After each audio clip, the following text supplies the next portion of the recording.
edition of Glenn Clark Radio. I'm Glenn, and he's Griffin. Coming up on the program today, our buddy Lorenzo Neal, former Ravens fullback, briefly. Former, I guess everybody thinks of him as a Charger. Fine. He does the BLeav in Chargers podcast. We're going to catch up with him. Hello, and preview Monday night's game. Also this morning, we're going to catch up with Orioles first base coach Anthony Sanders. And make our picks with Ken Zalis. Stuff and things coming up here on a Thursday edition of the program. Good to have you on board.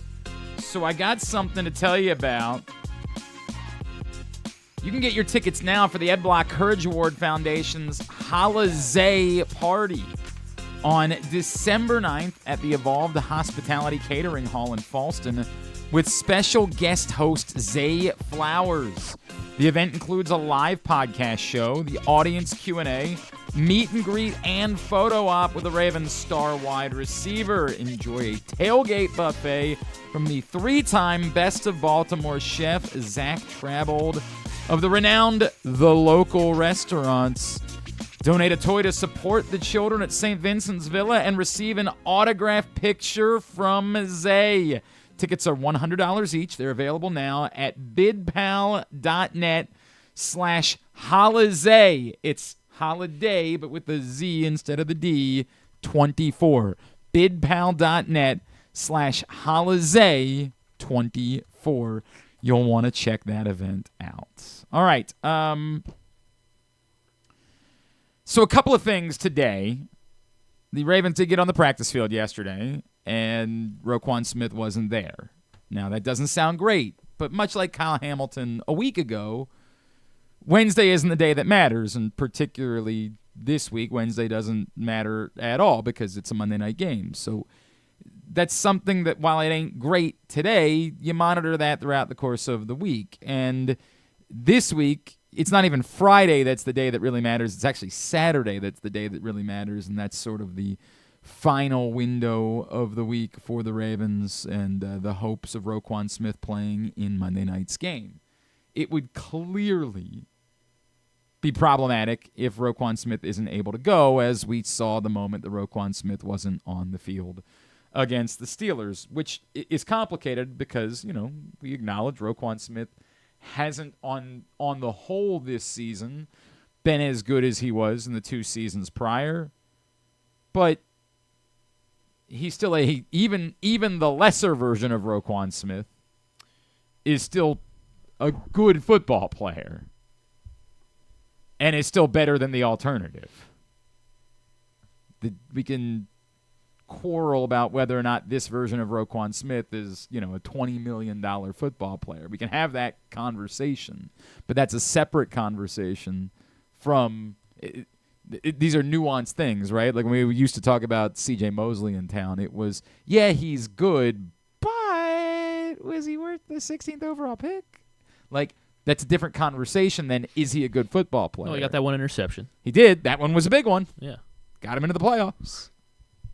It's a complicated conversation because we like to do things as, again, we live in the, as my friend Chad Duke says, the goat or trash society. You're either the best or you're the worst. There's no room in between those things. Roquan Smith this season has not been the best. The last 2 years, he's been damn close to that. But he sure as hell ain't been the worst.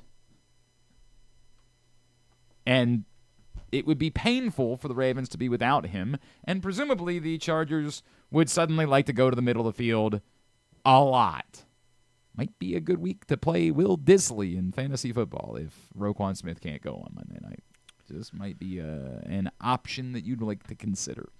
But the reality is we won't know, and we continue to wait on that, and we'll find out. Justin Tucker spoke to reporters yesterday, and this is a tricky... This is a no-win, right? Like, there's nothing that Justin Tucker can say that's going to make you feel better.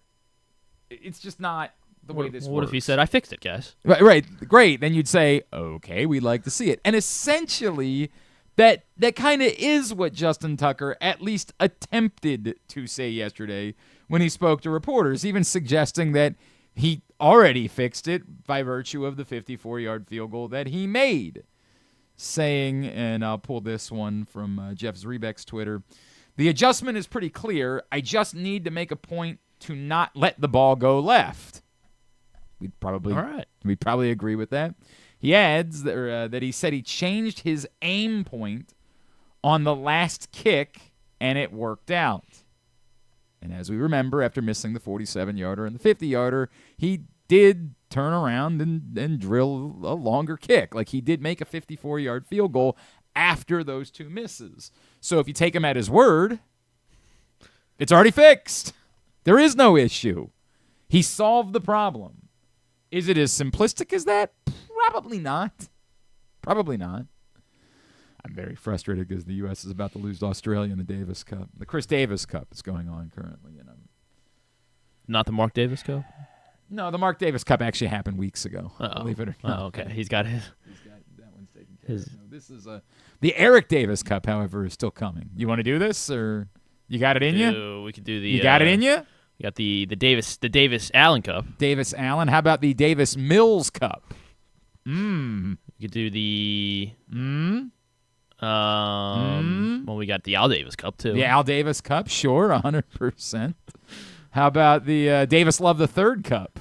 Davis Love the Third. Is that a real? That's not a real person. Are you serious right now? Do you really not know who Davis Love the Third is? No. Why would I know who Davis Love the Third is? I believe won multiple grand. Let me see how many he won. He was a golfer, Davis Love the Third. Oh, good. Good for many, Davis Love. Good for David. Hang on, let me see how many slams. Good for DL3. Yeah, DL3 is exactly what they call him. I'm glad you know. Davis Love the Third won. Oh, he only won the one PGA Championship. Well, that's because this is Charles Davis Cup. It's the Charles, the friend of the program. Yeah, Charles Davis Cup. The Charles Davis Cup. This is actually, what you don't know is this is actually the Rajai Davis Cup. Oh, really? Yeah, how you like that one? Yeah. You weren't ready for the Rajai Davis Cup. No, I wasn't ready for the Rajai Davis Cup.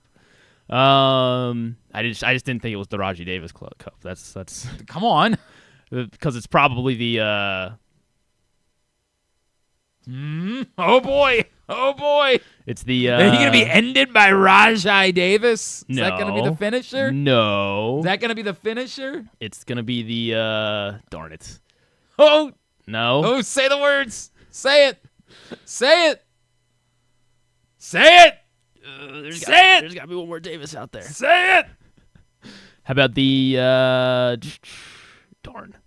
Well, for this morning. No. Say the words. I pulled Rajai Davis. I deserve this. Say the words.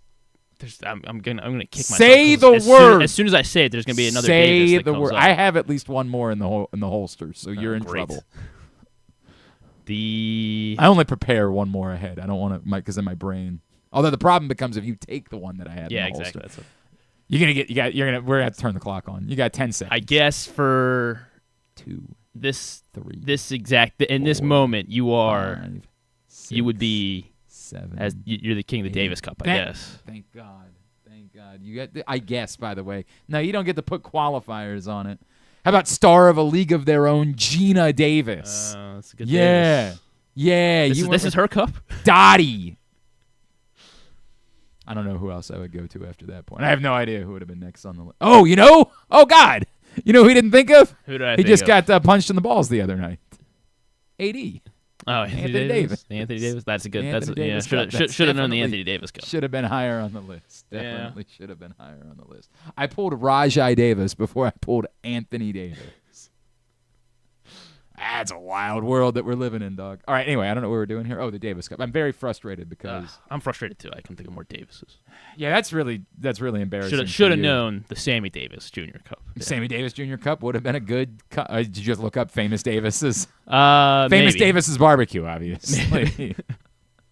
No, maybe. Yeah, you definitely just Probably looked not. up famous Davis.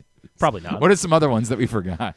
I don't know, would you count Viola Davis? I guess. Oh, yeah, absolutely. It's a very famous Davis. I don't know. I mean, there's obviously a lot of Davises, but none that are popping out that we should have known right away. Well, okay, maybe that you don't know right away. I'm going to guess that I know some What do you of even these. read off every single one? No, I don't want you to read off every single one. if you come up with one that's of significance that you're like, So, by the way, for those scoring at home, I went, of course, with the Chris Davis Cup. But you cannot then turn around and say, what about former Auburn kick returner, the man behind the famous kick Chris 6? with a K, Davis? You can't do Chris the with a name K, is the Davis? same. What? No, well, it's not. It's Chris Davis with a K. Now, if it was a junior-senior type of situation, I would accept that. So, like, if we ever played I don't think there are many Griffies in the world, so I don't think we'll play that game. But if you did the junior-senior, I would be willing to go with that. But the same name Griffey Bass in the audio in an audio situation, because that's what we do here is audio. The subtlety that it's spelled a different way does not pass the audio muster test in a King of the Davises situation. Then again, I am the King of the Davis Cup. Carlton Davis, I guess we should have. Oh, Carlton Davis. Yeah, that would be one that we probably should have come up with. Yeah. That's one. Wasn't there another Davis that played quarterback besides Davis Mills? There definitely was. That's there why Davis Davis Webb? Al was it David. Oh yeah, Davis Webb. Or is that David? Yeah, it was Davis Webb. Davis Webb? Yeah, I thought there was a Davis Webb. That I swear to God, when I said Davis Mills, I wanted to go Davis Webb next, but I wasn't sure if that was really a person. Davis Webb, former. Maybe the Giants might want to start him at quarterback. They might want to consider it. They might want to think about it.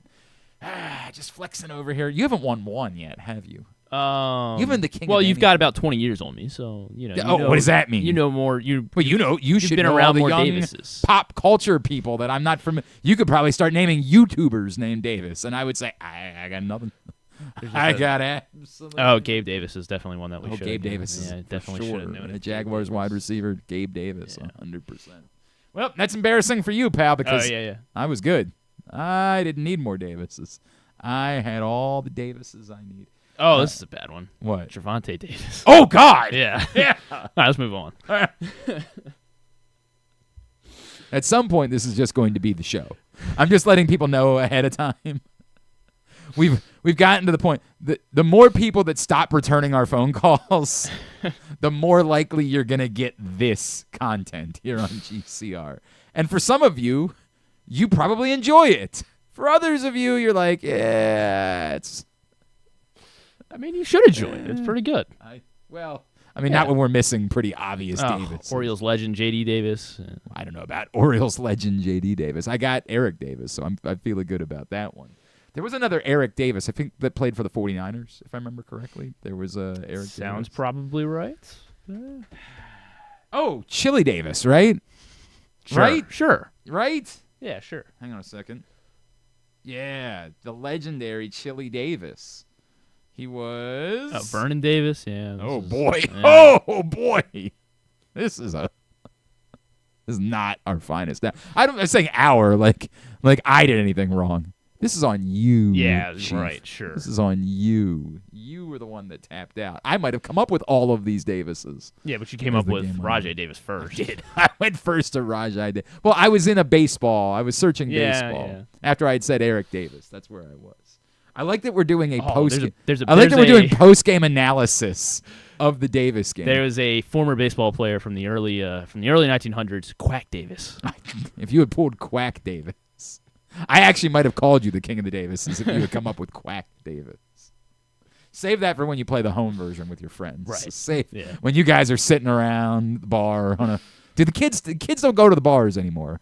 That's one of the problems that the alcohol companies are dealing with. Is that young people don't just go to bars to meet girls on Friday nights because you have the internet and things like that. Whereas that's what we did. That was every weekend. We spent every Friday and Saturday at a bar because that's where you went to meet girls because there were no, Bumble or whatever. What are the apps that the young people use now? Yeah, there's Bumble. There's Hinge. I've never out there. Obviously, Tinder, I've never used. knows. I've never used a single app or website in my life. Well, except for Grindr, we know you've. Well, yeah, but that's for something else altogether. Okay. Scientific, educational purposes. Okay. I'm using Grindr. Right, of course. No, I always talk about that with my friend. So I think everybody. I don't know if I want to say who it is. I have a friend who's a prominent person and very attractive. He's a very attractive man. And we were out one night in Towson. This is years ago. But I was already betrothed at this point. Big word. And it was like a Tuesday night. So it wasn't a big night for, meeting people and hooking up. And I was like, man, this is tough. If I was single, I wouldn't know what I would do. And then he just looked at me and he said, he just pulled out Bumble. He's like, this is what I'm doing right now. And I was like, what is that? And I was like, boy, this is something. I didn't know anything about any. I mean, this, I don't know, would have been like 2015, something like that. I knew nothing about how any. I had like heard of Tinder, but I knew nothing about it. Like, I'd never used it. I was like, I'm so jealous. Like, the effort that we had to put into, like, trying to talk to girls. And all you got to do is push a button. It's ridiculous. Well, you don't have to push any buttons. You just swipe. Swipe, exactly right. That's what I'm I guess you got to hit about. send. But what was I talking about before we played the Davis game? Oh, I got distracted by the Davis Cup. The USA. Who do we have losing? They're out. They're done. Who was our duo that was it embarrassing the country? It was Tommy Paul and Jackson Mahomes look-alike Ben Shelton. Disturbing. He looks that much like. I like to the point where I almost can't root for the guy. He's American, and I almost prefer to see him lose because he looks too much like Jackson Mahomes. I don't like it. It's not. Yeah, I guess. Yeah. He's 6'4" though, Jackson Mahomes. Yeah, I don't know. Jackson Mahomes is actually pretty tall, if I remember correctly. I don't know. He's not taller than Patrick, is he? Probably not. You would think. Oh wow, he is taller than Patrick. Yeah. Why wouldn't you be good at something? He's taller than Ben Shelton. He's a tall dude. He's 6'6". They look very similar, Chief. They do. Very similar. I'm telling you, when I watch Ben Shelton play, it becomes problematic because I just look at the dude and I'm like, I don't want you to win. I don't. You remind me of like the most unlikable human on the face of the planet. I don't want to see you win. And I know that that's not the way that I should feel because he's definitively not Jackson Mahomes. But I don't care for it. I deal with it all the time. But before that, we were talking about the Ravens. We were talking about Roquan Smith not practicing yesterday, which doesn't matter as of right now. What else happened yesterday? The nothing surprising in the Cy Young Awards. Chris Sale and Tarek Skubal were the winners as expected. Don't think there's much drama going into the MVP announcement tonight either. That's what it is. Towson won. That was good. They did. It went down to Nichols. Nichols. A little bit close, yeah. But it was a little bit closer than I expected it to be. Did Tejada play? Tejada did not play, so what's the deal there? And they also just don't make free throws, so that also makes games inherently close. That's not great. No, 20 for 30 from the line. Ooh, I mean, it's not. I've seen worse. I swear to God. Yeah, they've done worse. Oh boy, I've seen worse. Nichols also missed 10 free throws, so that also helped. Thank you, Tavon. Appreciate you. Shout out. Get him back on the line. I think Morgan lost last night. Coppin lost. No, it's just not. Mount St. Mary's lost to Georgetown. That was expected, but yeah, right. But like, there's that outside piece of you. It's like they're kind of playing well, maybe. Yeah, just not that. But Towson won, and they're probably the best hope of any of the local teams of making a run to the NCAA tournament. So we'll take it. I think that's it, right? As far as like news is concerned, I don't think there was anything. And we didn't talk about the Hall of Fame yesterday. Terrell Suggs, Marshall Yonda made the cut to 25. Steve Smith and Anquan Bolden are both on that list still, but they've been on that list for 4 years. And Torrey Holt, Reggie Wayne, and probably Hines. Man, I don't know how to feel about Hines Ward. It's not definitive to me that Hines Ward is higher on the list than Bolden or Smith. The crazy part, and I did this exercise years ago, and it's with I don't intend for it to be negative towards Steve Smith. I think when people say those names out loud, they have Steve Smith's name above Anquan Bolden's name on the list. And that's for 2 reasons. One, because Steve Smith was, for longer of his career, the primary option on the team that he was on. But it's also 2, because Steve Smith was louder. He was more brash. He was a bigger personality. And we kind of associate that with greatness a little bit. So I did some of the numbers, and nothing about the numbers says that Steve Smith has a distinct Hall of Fame case that's better than Anquan Bolden's. It would just be this, well, he was the number 1 receiver in Carolina, whereas Anquan Bolden was the number 2 receiver in Arizona. It would just be this like esoteric argument that apparently people are making against both Torrey Holt and Reggie Wayne, that they weren't the top guys because Reggie Wayne played with Marvin Harrison and Torrey Holt played with Isaac Bruce. which is insanity. Like, I don't know where these arguments come from. You can play two of them. Like, imagine saying, Scottie Pippen might have to wait a little while to get into the Hall of Fame. Like, it's bonkers to me that we're penalizing guys because we don't think they were the top guy. And the argument somebody makes is, well, they weren't always getting the top coverage, and they weren't always... You have no idea. You have done... That's just a lazy take that we throw out there. You have not gone back to look. Like, for example, the Baltimore Ravens do not shadow top receivers with Marlon Humphrey. They play him on one side of the field or line him up in the slot against whoever that is. You have not gone back to do the work to figure out if the top attention was going to Marvin Harrison or Torrey Holt in Indianapolis, or if it was going to Isaac Bruce or, sorry, I said the wrong thing, Marvin Harrison, Reggie Wayne in Indianapolis, Isaac Bruce or Torrey Holt in St. Louis. You have no clue. You're just saying that for the sake of saying something that makes it sound like you know what you're talking about. And maybe somebody has gone back. Like, maybe there's, I don't know, but it sure as hell ain't you. You're just saying things. And that's the problem with the, like, well, Anquan Boldin was only the number 2 receiver in Arizona. Well, yeah, Larry Fitzgerald is going to be the number 1 receiver on any planet. Like, wherever he goes, there are, like, 2 players in NFL history that would have been considered the number 1 guy over Larry Fitzgerald. It's Randy Moss, Jerry Rice, and maybe Calvin Johnson in his prime, which is basically his entire career because he retired so young. And that's the list. Like, that's it for those guys. So that argument holds no water for me. I think Terrell Suggs is going to get into the Hall of Fame this year. I do, genuinely. But, like, I think for whatever reason, there's going to be a push that Eli Manning has to go in, which we've been through this conversation before. When does Adam Vinatieri get in? If Adam Vinatieri goes in over Terrell Suggs, I don't know what we're doing. And it's with no disrespect to Adam Vinatieri, who I think is a Hall of Famer. So it's 5 guys of the It's 5 guys semis. from the 25. Okay. So, to me, one of the wide receivers has to go in. This thing where you've been making Torrey Holt and Reggie Wayne wait is nuts. One of them has to go in. And I think Fitzgerald is next year, so Jeez. Yeah. I think that math works. Maybe I'm wrong. It Maybe sounds it's right. one I more mean, after that. yeah. Was it 21 or 20 that he? I don't remember. Anyway, the moral of the story being, I think beyond a shadow of a doubt, Antonio Gates is a Hall of Famer. I don't know what we'd be doing if they just walked in the room and anybody said anything other than yes for Antonio Gates. It will be next year. For Fitzgerald, Yeah. That's what I thought. So, yeah, that makes it tougher.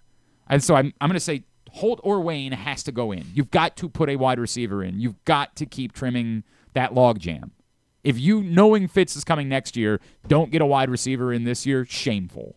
Shameful. So one of those two, to me, has to go in this year. Luke Kuechly? Luke Kuechly is absolutely, to me, and again, they will tell you, like our friend Clark Judge is always like, I don't know why I make such a big deal out of first ballot. Like, these guys can go in anytime. I hear you, but if you have a conversation and it's Luke Kuechly's name and the answer is anything other than yes, obviously, I don't know what we're doing. So Kuechly and Gates, to me, are definitive. Shoo-ins. What's that? Shoo-ins, sorry. Yes, shoo-ins. Yeah. So now I've got 3, and this is where the problem comes. Because, to me, the guy that I would say can wait is Eli Manning. But I don't think they will. He played in New York. He won 2 Super Bowls. We're just going to ignore the entirety of the rest of his brother, career. you know. He's Peyton, 1,000%. He's Peyton's brother. He wears quarter zips, the whole thing. We'll just put him in the Hall of Fame because of that. So my problem is Jared Allen and Terrell Suggs, to me, are both definitively Hall of Famers. Unquestionably. They're both Hall of Famers. So the only thing that I worry about at all is if they build their list and they say, well, we got to get one of the wide receivers in. We got to put Gates and Kuechly in. We're putting Eli Manning in come hell or high water because we said so. And then the 5th spot, they say, well, we got to put an edge rusher in. We'll put Jared Allen in, who I believe is not. He's weighted. He's yeah. weighted. Yeah. So Terrell Suggs can wait. We'll put Jared Allen in for now. That's the only concern that I have, is that I can build a class of 5 that makes sense, that leaves out Terrell Suggs in the name of Jared Allen has waited. We're putting him in this year. We'll get to Suggs next year. Who else is first year eligible besides? This isn't James Harrison's first year, is it? It might be. I don't know. I was thinking about next year. James Harrison's a great. Sure. I don't think it's his first year, but he's a damn good football player. He's not above any. Like, he's not in the same pantheon of anybody on this list that I just put out there. And Vinatieri to me is the next of this group, but I can't make an argument for him. He's something like the 8th or 9th of this group. Holt and Wayne to me should both be in at this point, but they just don't do that. Like, they just say only one is allowed for whatever freaking reason that I'll never understand. So Fitz, Drew Brees will be next year. That's an obvious first year. Marquise Pouncey, I don't know if he's first year, he's but definitely not. Jason Witten will be up. Frank Gore will be up. Greg Olson, Philip Rivers. Those are four guys to me. Julian Edelman. He's got the weight, obviously, with the receivers ahead of him. But I don't know that he ever gets in. Like, this is the Steve Smith, Anquan Bolden thing. Like, I think they have Hall of Fame arguments. Coleccio Semele. Oh, sure. But, dude, you just named 4 guys that, like, so Fitz, Breeze, who are the other 2? Fitz, Breeze, Pouncey. Not Pouncey. Witten. Gore. Those 4 Greg guys. Olson. Those 4 guys to me, those are all, I don't need to think about it. Those are freaking Hall of Famers. Mm-hmm. Ooh, Alfred Morris. I don't think he's going to make it. I don't think. Why not? We got to go. We got to talk to right. Lorenzo Neal. I don't know what we're doing here. But think about now how perilous Marshall Yonda's path is to the Hall of Fame. Yeah. And it's a bummer that Haloti Ngata didn't make the cut. And what I worry about is that's their way of telling you he's just not getting in at any point. Like, and I'm not surprised by that, because I think Haloti Ngata, unfortunately, it's a position that's very difficult to get in from. But on top of that, I thought he was on the track at one point, but just not fully able to sustain that level for enough of a prolonged period of time. I think he's going to come up short kind of moving forward, and will be one day that they'll have to look at him on a committee down the road. But I don't think he's going to get in from the voters.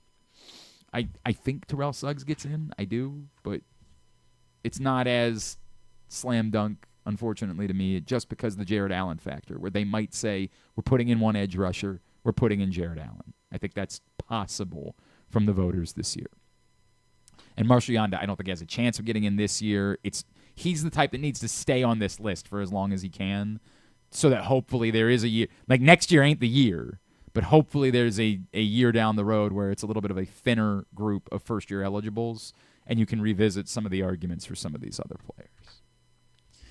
Remind everybody what's going on at Live Casino and Hotel Maryland. You're getting $7 in free slot play at Live Casino Hotel Maryland for every touchdown that is scored during home games for Baltimore and Washington's football teams this season. That's right. Live Rewards members will get $7 in free slot play. You have to have your Live Rewards card inserted into the slot machine. Any slot machine on the floor, have your Live Rewards card inserted correctly, and you get your prize, $7 in free slot play for every touchdown scored during home games. It's at Ronald Mills, must be 21. Please play responsibly. For help, visit mdgamblinghelp.org or call 1-800-GAMBLER. All right. Had to do this a little bit earlier on because of his schedule with his own radio show, but a chance to catch up with Lorenzo Neal right here on GCR. We're getting ready for Ravens-Chargers coming up Monday night in L.A. Our next guest, of course, is a Ravens legend, and I am to understand he actually had a cup of coffee with the Chargers as well. He is the host of the BLeav in Chargers podcast. He is the great Lorenzo Neal, and he's with us now here on GCR. Lo, it's Glenn. It's great to catch up, man. Thank you for taking the time for us. Oh, no worries. Thanks for having me, man. It's interesting. Both these two teams I love a lot, and love both men that are coaching both of these fine organizations. It's just anytime you get the Hardball Bowl, you know you're going to see a tough physical game, and it can go either way. But, I love my time in Baltimore. My goodness, AFC championship game. God, that was the hardest hitting football game I think ever played in. But we try to forget about it. Baltimore, I still have nightmares. Ask Willie McGahee. But great times there in Baltimore. Love the Chargers as well. This is two teams that are equally matched, and both these teams are going to get after it. So how do you best explain, right, like what it is that Jim has brought to the Chargers? How has he maybe changed the culture there, both kind of on and off the field? Yeah, I think you guys know the similarity of these two guys. I mean, look at Gus and look at Dobbins. Look what the Chargers went out and did. They went out and got Jim's guys. They went out and got John's guys. They went out and took the GM. They took OCs, DCs. So you understand how this thing is built. Both these men, they think a lot alike, and they want to build tough physical teams. So tell me, Lo, because I feel like this has actually gotten an even better version of Justin Herbert, right? And, the Greg Roman offense is not typically thought of as like the offense that gets the best out of your quarterback, but we acknowledge that Lamar Jackson was MVP in 2019 and looked great, but we think of Greg Roman and running the ball. What has that done for Justin Herbert and the version of him that we have seen this season? Yeah, I think Justin has become a far better runner under Greg Roman. You can just kind of see the maturity of him running the ball, when to get down, taking what the defense is giving. He just looks comfortable in his arm. I mean, this guy can throw the ball, can throw it any place, can throw it on the dime. They really starting to feel himself. And it's great because now you're starting to see McConkey and other receivers start to become comfortable. This team started off this year struggling, especially on offense, but that's because they had no really veterans or seasoned receivers. And so now you look at them, they're cooking in Frisco with the receiver position. He is the great Lorenzo Neal. He is with us on GCRs. We're getting ready for Ravens-Chargers on Monday. What makes this Chargers team so dangerous is they're doing all that, and they have this really good defense. And Derwin James, obviously, and Joey Bosa are household names, but it feels like it's even more than that they're doing on the other side of the ball. Yeah, they really are. And you watch the defense and the way that these guys are playing. And Khalil Mack, we don't know for sure if he's going to play Monday night. He's been, kind of dealing with some injuries. But you watch the other guys put them forward in the middle, and other guys that just on the pass rushers. They're keeping everything in front of them. They're playing really solid football. And that's just kind of how they're built. They bend but don't break. Do you know the Chargers, if you think about it, after 9 games, this team would be, after 10 games, this team would be 9-1. The only game they would have lost would have been to the Cincinnati Bengals if they would have just scored 21 points. If the Chargers scored 21 points in all their games this year, the only loss would have been last week against the Cincinnati Bengals. That's wild. That's how good their defense is. That is wild, right? And obviously the Ravens know a thing or two about the battles with the Bengals, and that one proved to be crazy on Sunday night. Look, I guess that's the question, right? Because I think early on people were like, okay, well the Chargers are winning, but they're beating bad teams, right? And I guess the Broncos we now throw in and we accept that's a good team, clearly. But this test, are they ready for? And you can maybe joke about whether the Ravens are ready for this test after what they did against the Steelers. But are they ready to beat the best teams in the NFL and make maybe a deep run into the playoffs? Yeah, I got Buffalo on the line. To say something about that. If Baltimore is the best team in the league, I think that Baltimore is top 2-3 teams in the league. I just think when you watch the Chargers, they were tied with the Steelers, and guys got hurt. You lost both your tackles. Derwin was out. You had certain guys wasn't able to play. So when you think about this team, and it was a very good competitive game against the Steelers, it's a good team. But the biggest thing about the Chargers now, you have a healthy Justin Herbert who's now hurting teams with his legs. You have receivers now that are starting to get on the same page.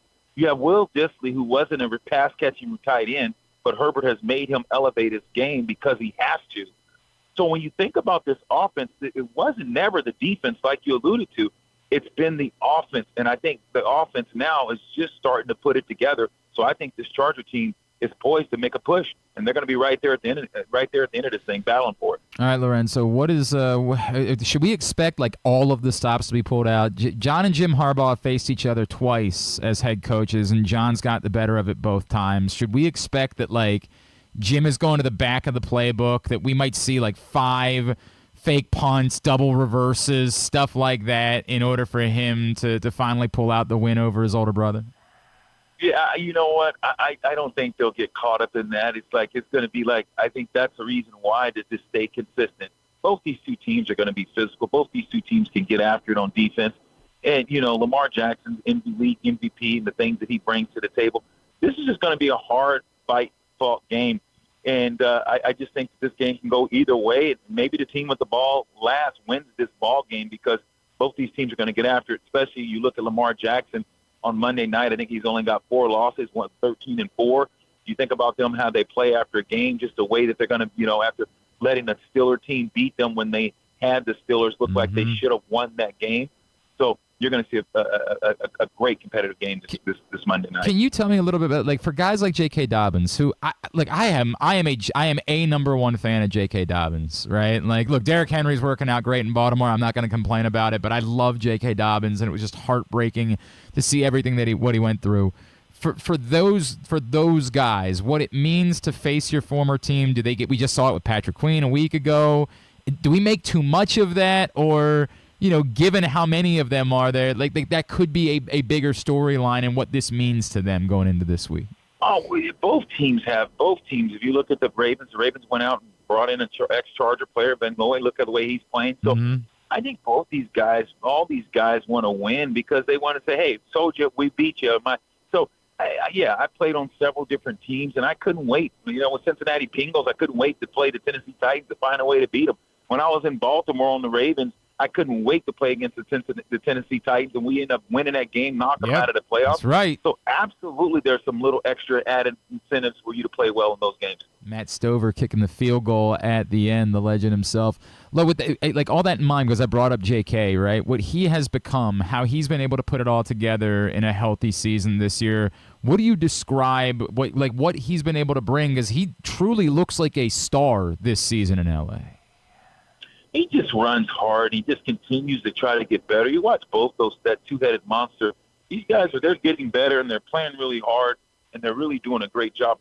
Hang on a sec, please. You're good, man. We're chatting with Lorenzo Neal here on GCRs. We're getting ready for Ravens-Steelers on Monday night, of course.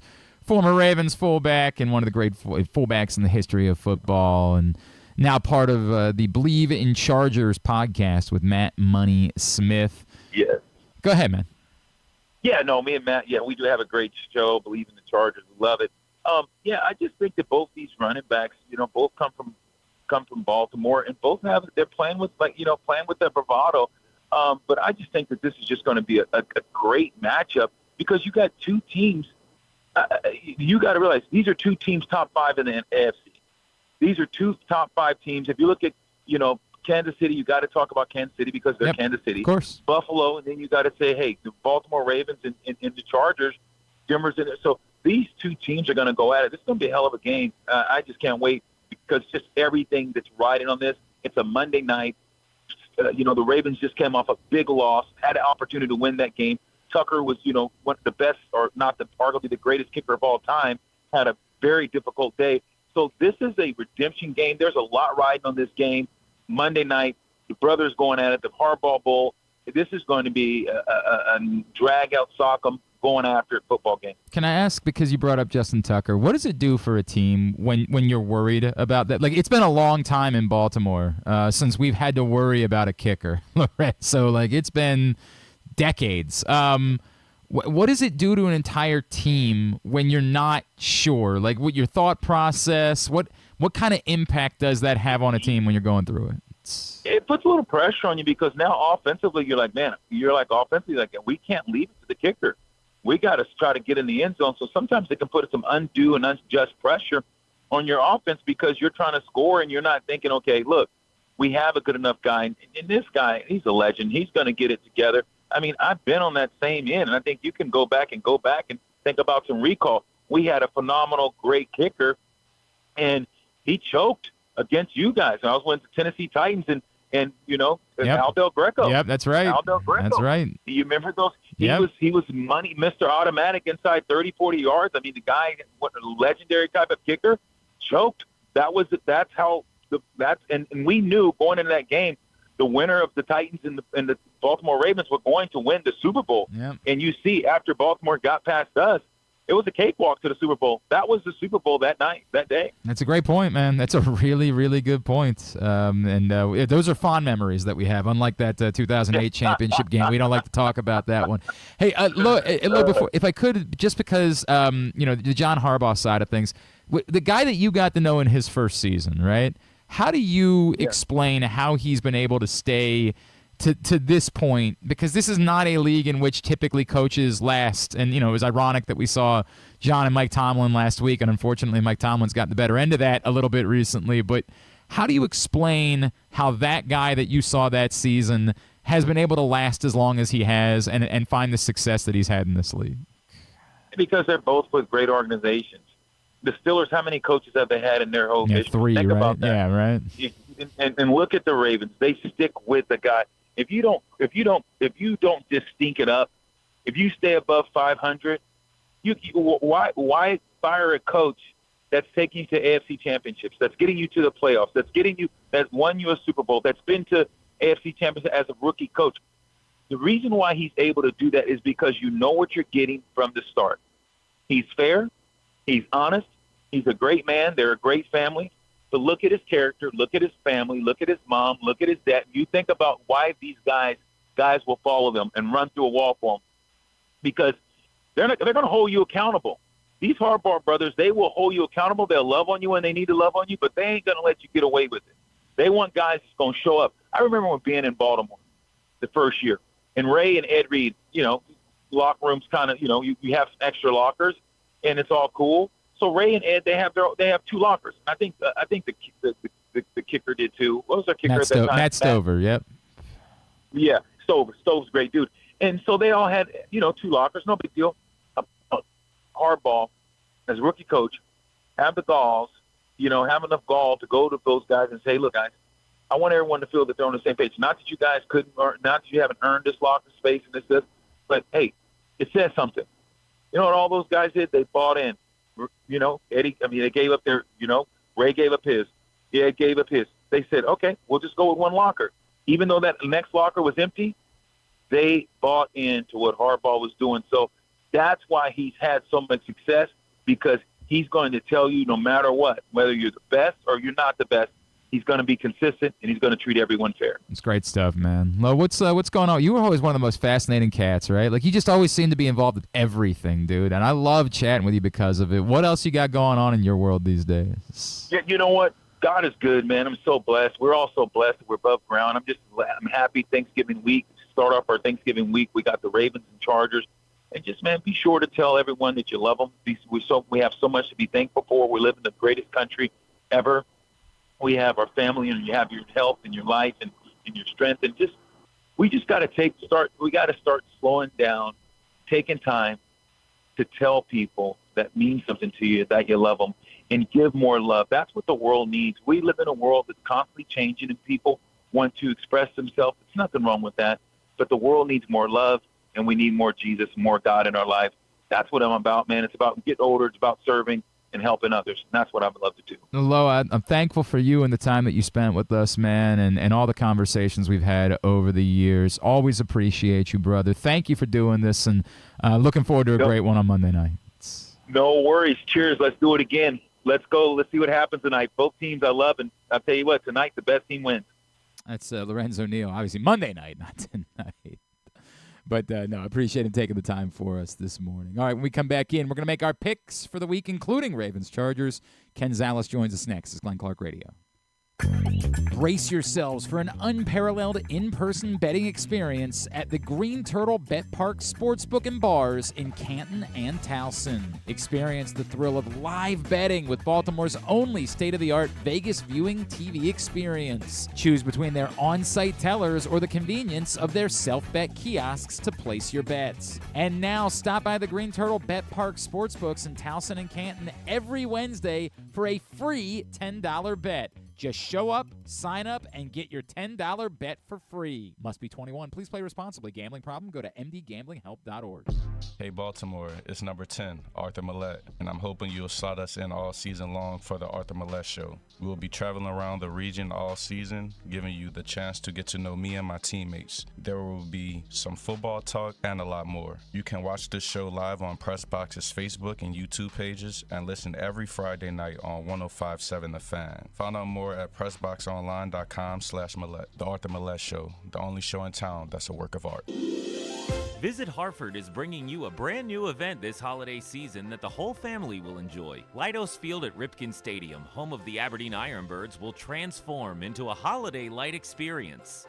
You'll be amazed by jaw-dropping light displays, thrilled by a visit to Santa's workshop, and have the holiday time of your life with sleigh rides, a special vendor village, a s'mores-making station, and so much more. Hartford Holidays, new at Ripken Stadium, Fridays, Saturdays, and Sundays, Black Friday through December 22nd. For more information and to purchase tickets, head to visithartford.com. Whether your focus is luxury and comfort, convenience and technologically advanced connectivity, or sporty performance and aggressive styling, we've got the perfect Highlander for you. Check out buyatoyota.com for deals on new Highlanders from your local Toyota dealer today. The ultimate fan experience awaits you at Sports and Social Maryland. See how we're raising the sports bar with our massive 100-foot media wall featuring 40 HD TVs and a 47-foot big screen. Bet on your favorite teams and this year's biggest events at the FanDuel Sportsbook while enjoying your favorite beers and cocktails, plus our delicious takes on bar food classics. Visit Sports and Social at Live Casino and Hotel Maryland at Arundel Mills. Must be 21. Gambling problem? Call 1-800-GAMBLER. The drug scene in Maryland is changing.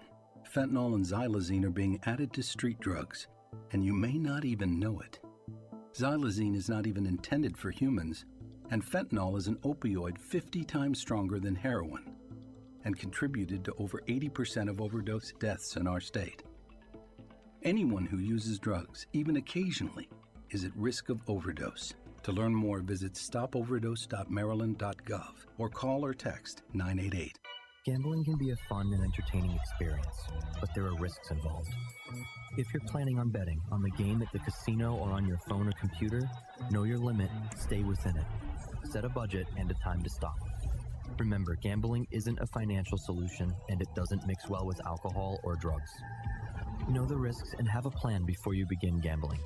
For free and confidential services, call 1-800-GAMBLER 24/7 or go to helpmygamblingproblem.org.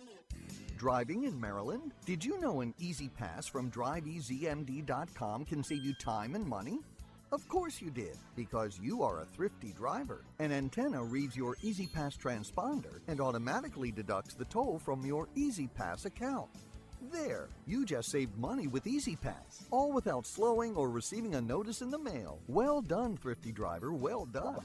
Get your Easy Pass at DriveEasyMD.com. Contrary to what some people believe, I actually like this guy when he sleeps. Glenn Clark, talking sports. GCRs continue along on a Thursday edition of the program, and if it's a Thursday, that means it's time for us to make some picks, and we bring back in our buddy. He's actually the reason why things got contentious on Project Game Day this past Sunday. It's his fault. He's Ken Zalis, and we love him anyway. What's going on, buddy? How are you? Well, how is it my fault? Because you said Justin Tucker needs to be replaced. And nobody heard that part, and they were just all mad at Justin Tucker, and so they wanted to fight. Okay. I still want to fight Ken. It's only because you went to me first. Everybody else agreed. No. They realized afterwards that you had said he needed to be replaced, and they were like, whoa, wait, I'm not saying that. You were the only one that said that part. They were just agreeing about the fury about Justin Tucker, and they didn't realize that. You were the one that said he needed to be replaced. I stand by those comments. Oh, so tell me who should kick this week. If you can make a 45-yarder, you can. I would love to. Tell me who can make. Tell me who that person is. A kid on College Game Day, like we said. Yeah. What's The that? soccer player. I don't know. There's some guy named Bobo kicking in. Brandon Aubrey couldn't make a 40-yarder. Nobody is making kicks right now. I don't care about anybody, but that's the problem. About the one guy that is hurting the chances. I agree. Of the current home team. We're doing two different things here. I agree. We're not. No, we are. I agree that guy is hurting the team. Here's the whole thing, Glenn. Here's where we're gonna fight now. Step off of it. I don't know who that person is. We all play that game. Tell me who it is. I don't know who it is.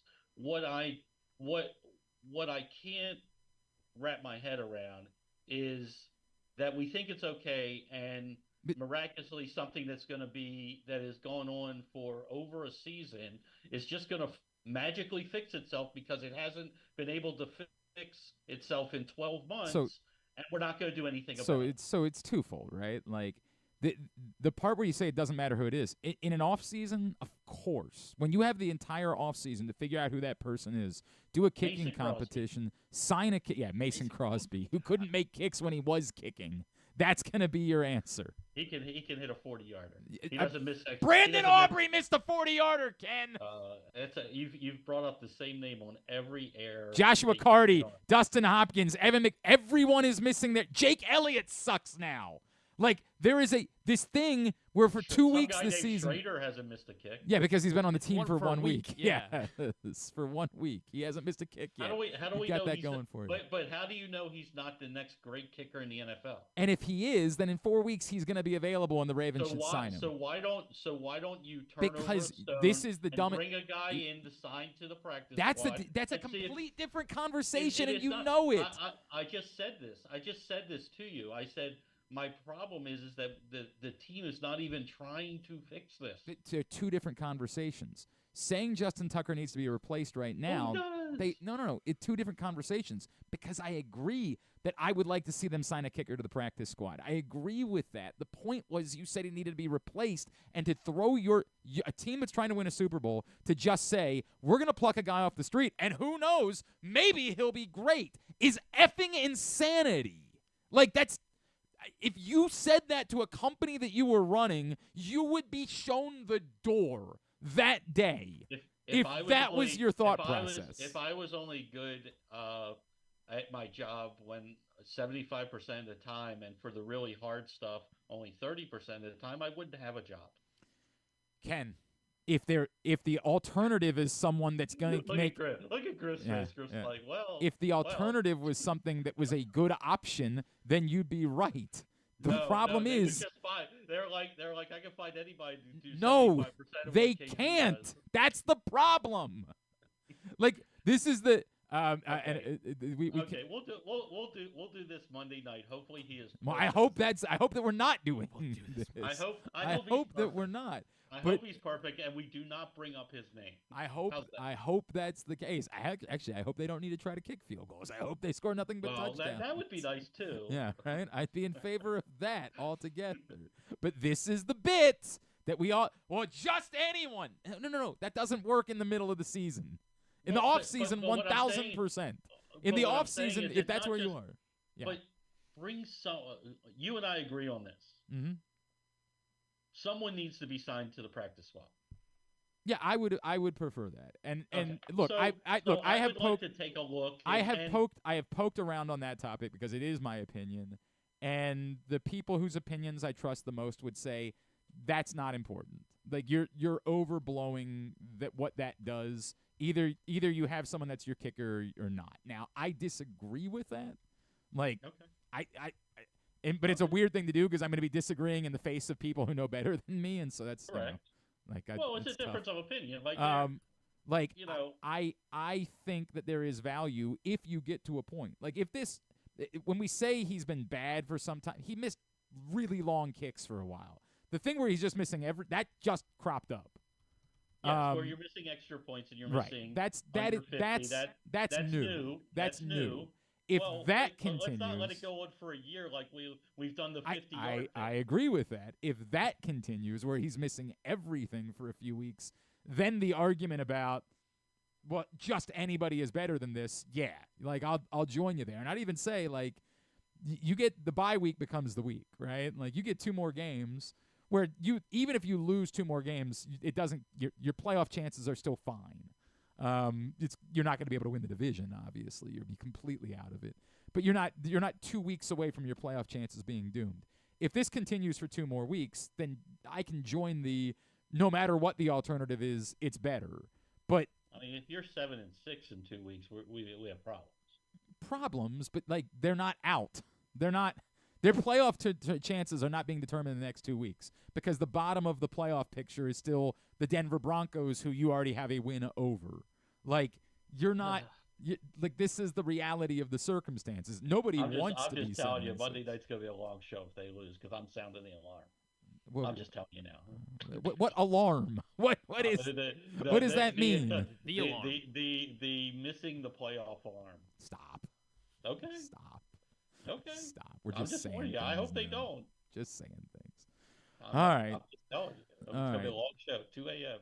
Let's. Who do I start at tight end, KZ? We got to get the fine quick. Mark Andrews, Dallas Goedert, or Will Dissly if Roquan Smith doesn't play.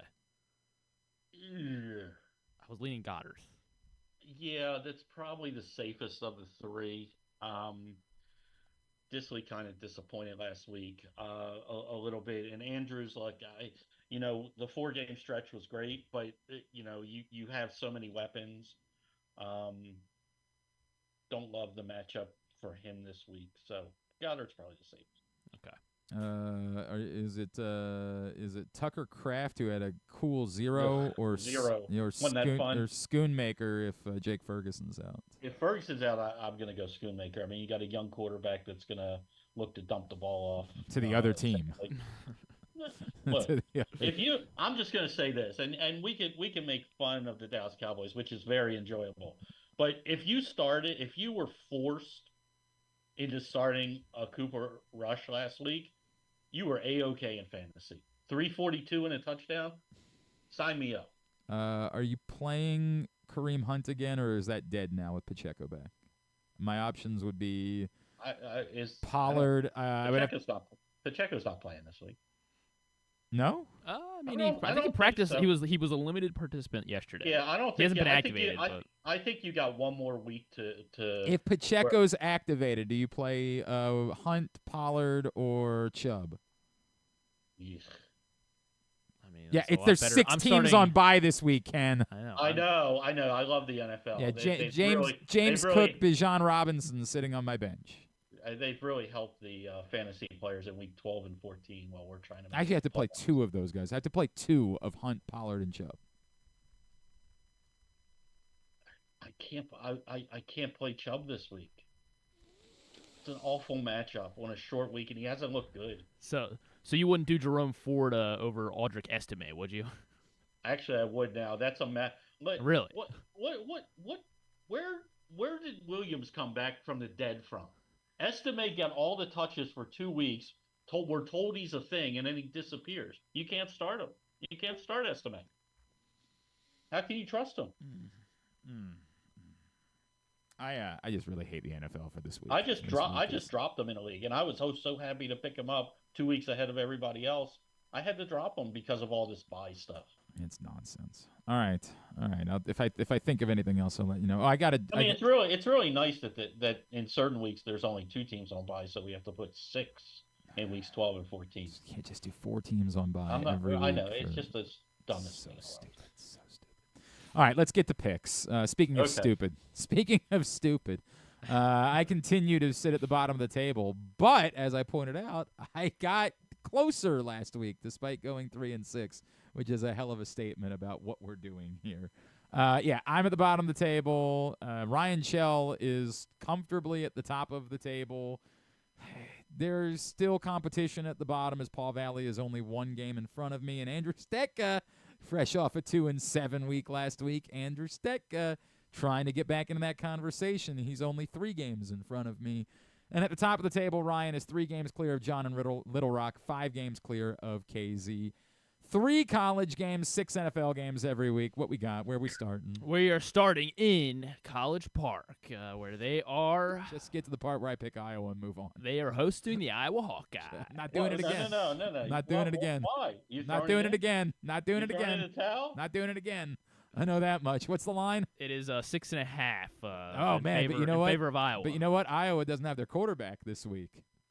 So they'll probably only win by 10. Iowa. Right, yeah. Game's at noon, by the way, on Big Ten Network. Sure if anyone wants to please get down. If you're watch going to that the game, over Indiana, Ohio State.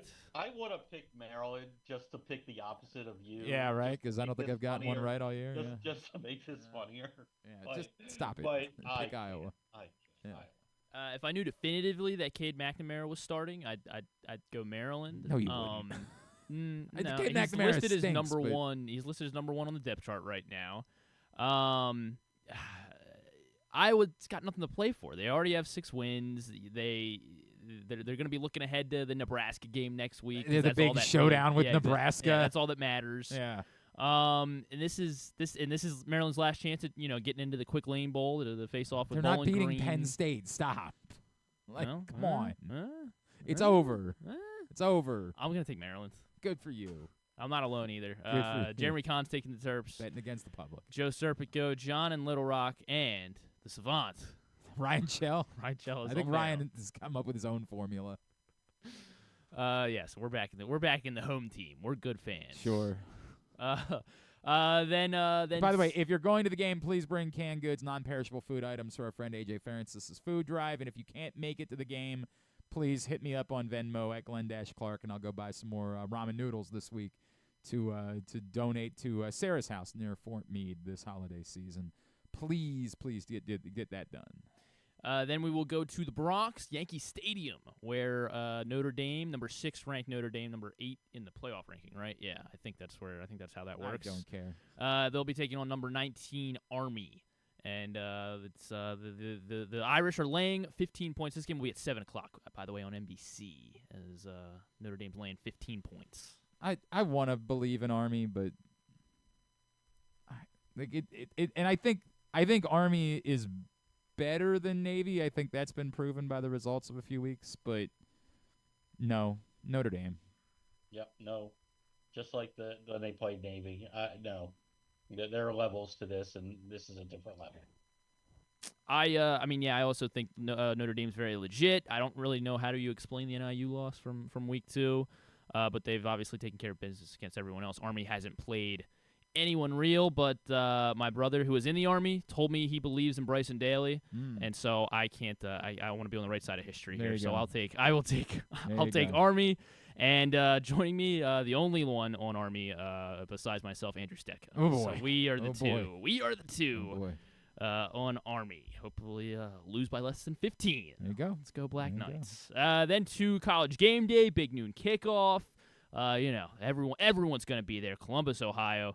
Number 2 ranked Buckeyes taking on the number 5 Kurt Signetti-led Indiana Hoosiers. And the Ohio State Buckeyes 13.5-point favorites.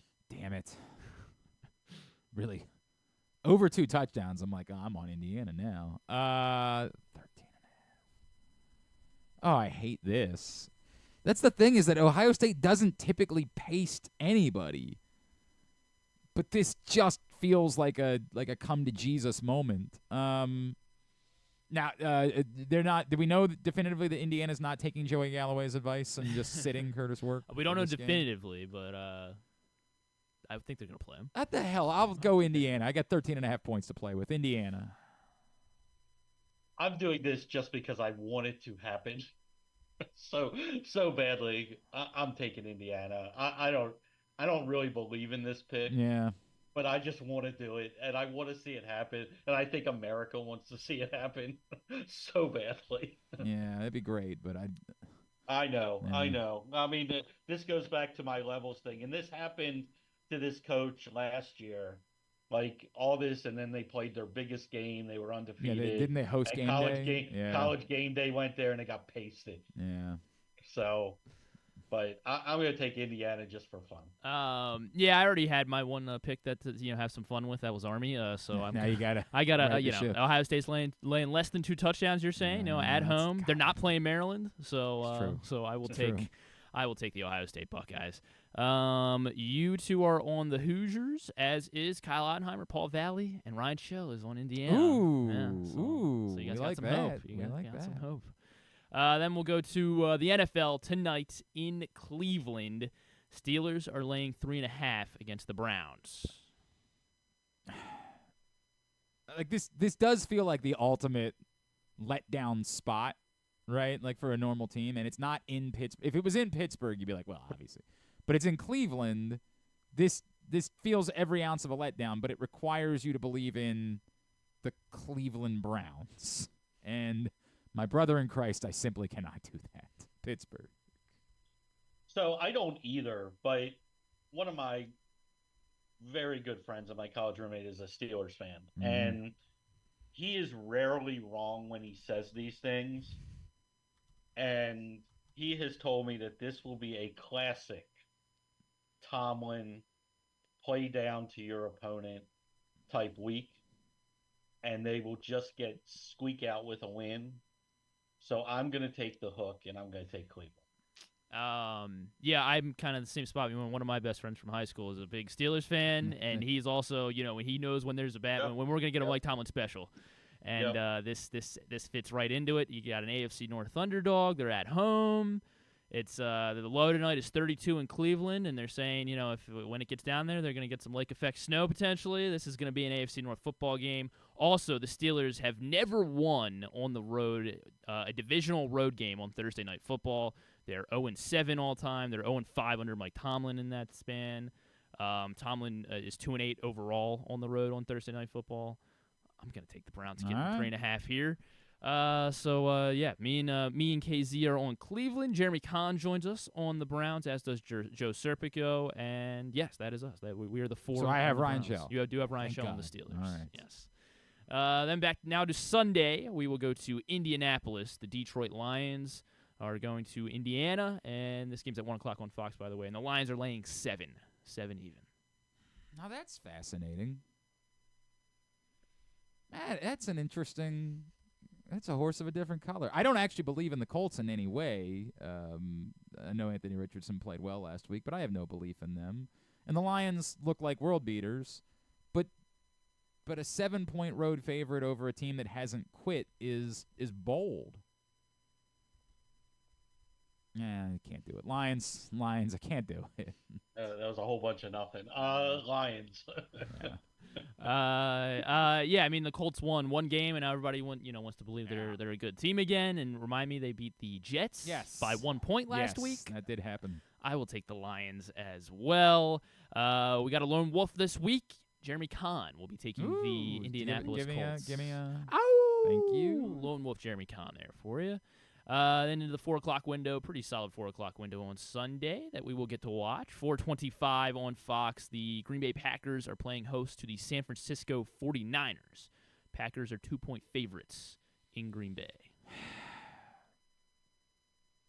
This one's actually brutal because, you really are struggling to believe that this is happening to the 49ers.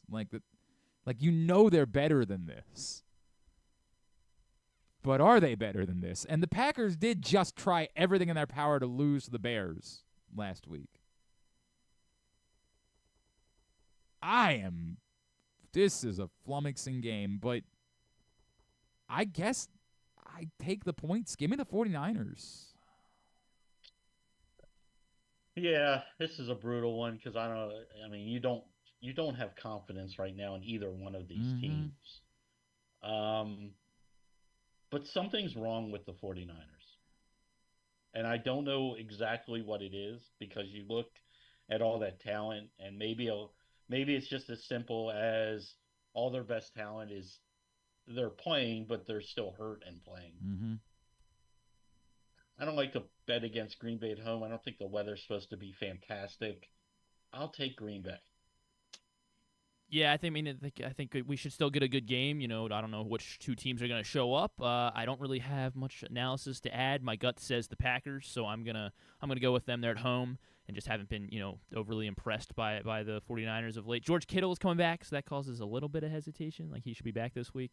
But I'm gonna take the Packers at home as well. Joining Glenn on I guess I'll read it the other way. Joining Ken and I on the Green Bay Packers. John Proctor, Joe Serpico, and Jeremy Kahn are on the Green Bay Packers. So I got Shell again. You do have Ryan Shell on your side. Like this. We will stay in the 4:25 window. Arizona Cardinals are going up to Seattle, and the Cardinals are 1-point favorites taking on the Seahawks. This requires you to have faith in the Arizona Cardinals, and it's just how? How, Sway? That said, they are coming off the bye. I know I don't know what Seattle is. I don't know. I fear that what Seattle is a team that's doing their damnedest to play their way away from getting the quarterback that they need in order to be good. Like, it's like the biggest curse in football. Like, if I'm Mike McDonald, it's the thing that would be keeping me up at night. Is that, like, I'm not good enough to be good enough, but I'm too good to be bad enough to get the quarterback that I need. Well, maybe he can maybe trade for Dak Prescott once they fire they Mike draft McCarthy. Shedeur Sanders, right? Or bring in Dion. That would maybe be the play here, I guess. Arizona. Yeah, I'm taking Arizona as well. I mean, they've played well, and Glenn, you said a couple of times this year, it requires us to believe in Arizona. I think every time you said that, they've actually I won. finally got on board the last time they played. I finally decided to join them. So I'm going to take Arizona. I think, like you said, coming off the bye, can run the ball. Murray's been playing well. I don't trust Seattle still. And Kenneth Walker, something's wrong with him because he's not running the ball well. Yeah, it's heartbreaking because that was my saving grace in fantasy. Maybe we should go to Zach Charbonnet now. Maybe Charbonnet no, season. No, maybe we should not. Yeah, we should do it. No. Yeah, I'm going back to the well here. I'm unofficially undefeated when I picked the Cardinals this season. Okay. And what does that mean, unofficially? Because I didn't actually look up to see if I am, but I feel like I am. And yeah, I'm going to give the edge to Arizona coming off a bye. They have the better quarterback. Seattle's lost 4 in a row at home, so I'm going to take the Cardinals in the battle for the NFC West here. Back in the Seahawks though, Andrew Stecca, as is James Revere, Jeremy Kahn, Joe Serpico, John Proctor on the Seattle Seahawks. So I still have Ryan. Yeah, we do. We do have Ryan on the Arizona Cardinals. Sunday Night Football, hopefully a good one here. The LA Rams will be hosting the Philadelphia Eagles. And the Eagles are 3-point favorites going across the country. Huh. Hmm. I mean, I like the Eagles, obviously. What's not to like? The defense is great. Offense is unstoppable. But you got a good team getting points at home, although I assume there'll be a ton of Eagles fans in L.A. Same way that I think there'll be a ton of Ravens fans in L.A.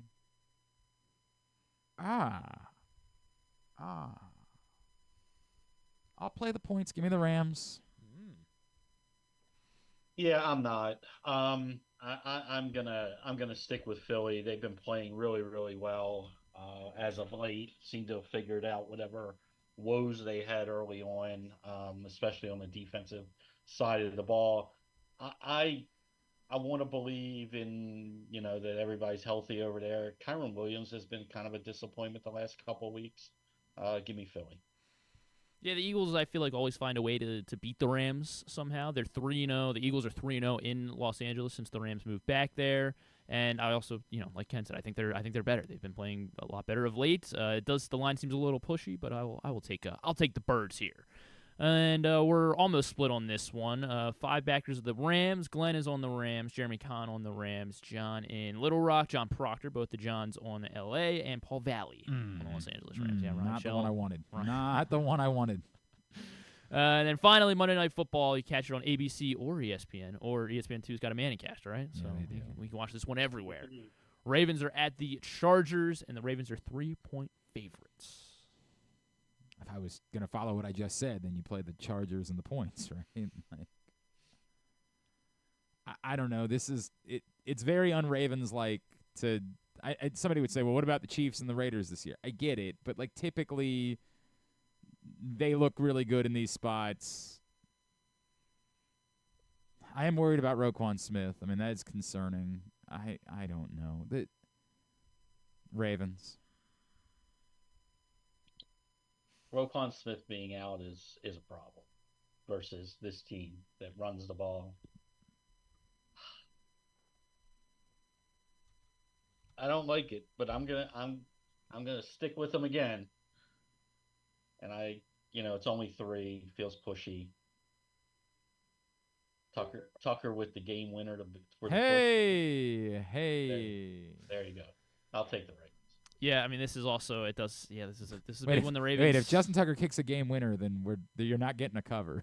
Like, right. There's literally no way to get a cover. Well, if it's 27-27, you know. Oh, dude, for the push. Yeah, Got it. Tucker for the push. Tucker for the push. Tucker for the push. Yeah, Ravens got to have this one. I will. I'll take the big brother, John Harbaugh, on this one. Give me the Ravens. I'll go back to the Ravens here. Joe Serpico, John in Little Rock, and John Proctor, all three on the Chargers. Everyone else backing the Ravens. All right, very good. We will talk to him on Monday night, and we can yell more. Hopefully we won't. Hopefully it'll be a nice, relaxing, everybody. We start the show at 10 o'clock type of Monday night. Hopefully it'll be the Buccaneers game redux is what we get in this one. I hope that's the case. That would be lovely. Oh, that would be so nice. All right, pal. We will see you for Project Game Day on Monday. Thank you as always. Take care, guys. Yeah, Project Game Day is back Monday night, immediately following Ravens Chargers. Hope you'll come join us. Myself, Rita, KZ, Stecca, Femi, all hanging out. We will see you at PressBoxOnline.com/gameday. We come back in. We are going to switch gears, talk some Orioles. Anthony Sanders, Orioles first base coach and outfield coordinator. We'll check in with him, talk about the big season Colton Cowser had, a lot of other things. That's on the way. Glenn Clark Radio. The ultimate fan experience awaits you at Sports and Social Maryland. See how we're raising the sports bar with our massive 100-foot media wall featuring 40 HD TVs and a 47-foot big screen. Bet on your favorite teams and this year's biggest events at the FanDuel Sportsbook while enjoying your favorite beers and cocktails, plus our delicious takes on bar food classics. Visit Sports and Social at Live Casino and Hotel Maryland at Arundel Mills. Must be 21. Gambling problem? Call 1-800-GAMBLER. Driving in Maryland? Did you know an Easy Pass from DriveEasyMD.com can save you time and money? Of course you did, because you are a thrifty driver. An antenna reads your Easy Pass transponder and automatically deducts the toll from your Easy Pass account. Learn more at DriveEasyMD.com. PressBox's Project Game Day is the place to be after every game this season. Join Glenn Clark, Rita Hubbard, Super Bowl 35 champion Femi Ayanbadejo, and our cast of regulars as they break down what happened, why it mattered, and what it means moving forward. You can watch the show at PressBoxOnline.com/gameday or PressBox's Facebook and YouTube pages. Project Game Day is brought to you by the Green Turtle Sportsbook in Towson and Canton, Easy Pass, and HelpMyGamblingProblem.org. So join us for Project Game Day after every game day this football season at PressBoxOnline.com/game day. Treat yourself and taste the Baltimore tradition that is the legendary Costas Inn. Hey, it's Stan the Fan Charles. For over 50 years, the Costas Inn has been a Baltimore original, dishing out their amazingly scrumptious, fat, award-winning crab cakes and steamed crabs. Every season is crab season at Costas, so make your plans now by calling 410-477-1975 and reserve your taste of heaven. Sit back, crack some crabs, and watch the Ravens chase down another title on Costas' 15 TVs. On Monday nights, Costas offers their half-pound jumbo lump crab cake with 2 sides for under $30, and there are nightly specials Monday through Friday. So head on down to the Costas Inn at 4100 North Point Boulevard or visit them at CostasInn.com. The votes were all counted, and the results are official. Royal Farms was named #1 for food in the USA Today 10 Best poll, receiving more votes than any other convenience store chain in America. The next time you want to get some good food fast, doesn't it make sense to go to Royal Farms? Voted best in the USA and home of world-famous chicken. Real fresh, real fast. Royal Farms. Gambling can be a fun and entertaining experience, but there are risks involved. If you're planning on betting on the game at the casino or on your phone or computer, know your limit, stay within it. Set a budget and a time to stop. Remember, gambling isn't a financial solution, and it doesn't mix well with alcohol or drugs. Know the risks and have a plan before you begin gambling. For free and confidential services, call 1-800-GAMBLER 24/7 or go to helpmygamblingproblem.org. Brace yourselves for an unparalleled in-person betting experience at the Green Turtle Bet Park Sportsbook and Bars in Canton and Towson. Experience the thrill of live betting with Baltimore's only state-of-the-art Vegas viewing TV experience. Choose between their on-site tellers or the convenience of their self-bet kiosks to place your bets. And now stop by the Green Turtle Bet Park Sportsbooks in Towson and Canton every Wednesday for a free $10 bet. Just show up, sign up, and get your $10 bet for free. Must be 21. Please play responsibly. Gambling problem? Go to mdgamblinghelp.org. Coming back in here with Glenn and the other guy, Garrett, whatever his name is. You know who they are. Apparently ESPN is going to cancel Around the Horn. What the hell is... Look, man, I'm not going to pretend like I've watched it. I have not watched Around the Horn in probably 15 years. So maybe it's dramatically changed, and I don't know about that, but it seemed like one of the only, like, redeemable Woody shows. Page is still on it, so it's still good. Okay. Oh, God, Woody Page. It seems like one of the few redeemable programs that they have. Like, one of the few redeemable shows in all of sports media that isn't just insufferable blather. I'm befuddled by that, man. And I was like, I guess that's just sad that it doesn't get ratings, but then I start reading on the internet, and apparently it's one of the it does get ratings. So I got nothing on that. That is really weird. But yeah, apparently Around the Horn's being canceled, which is again like one of the few shows that just isn't awful and drivel for the sake of drivel. But I don't know. Maybe you'll tell me that's not the case, and I just don't know what I'm talking about because I haven't watched the show in a very long time. Anyway, yeah, back in here on GCR. Sorry, that just popped across. I was like, what the hell? Today's show brought to you by County Sports Zone. We're into the high school playoff season, and actually we're well into the high school playoff season. We're into championship season. And particularly in football at the public school level, getting into the nitty-gritty and everything you need to know about the playoffs, you can find countysports.zone. It's proudly sponsored by your local Toyota dealer and buyatoyota.com. countysports.zone, again, is the website. And everything you got to know about this week's matchups. And if you want to see scores as they're coming in, you can find it all right there. countysports.zone ahead of the week of playoff football.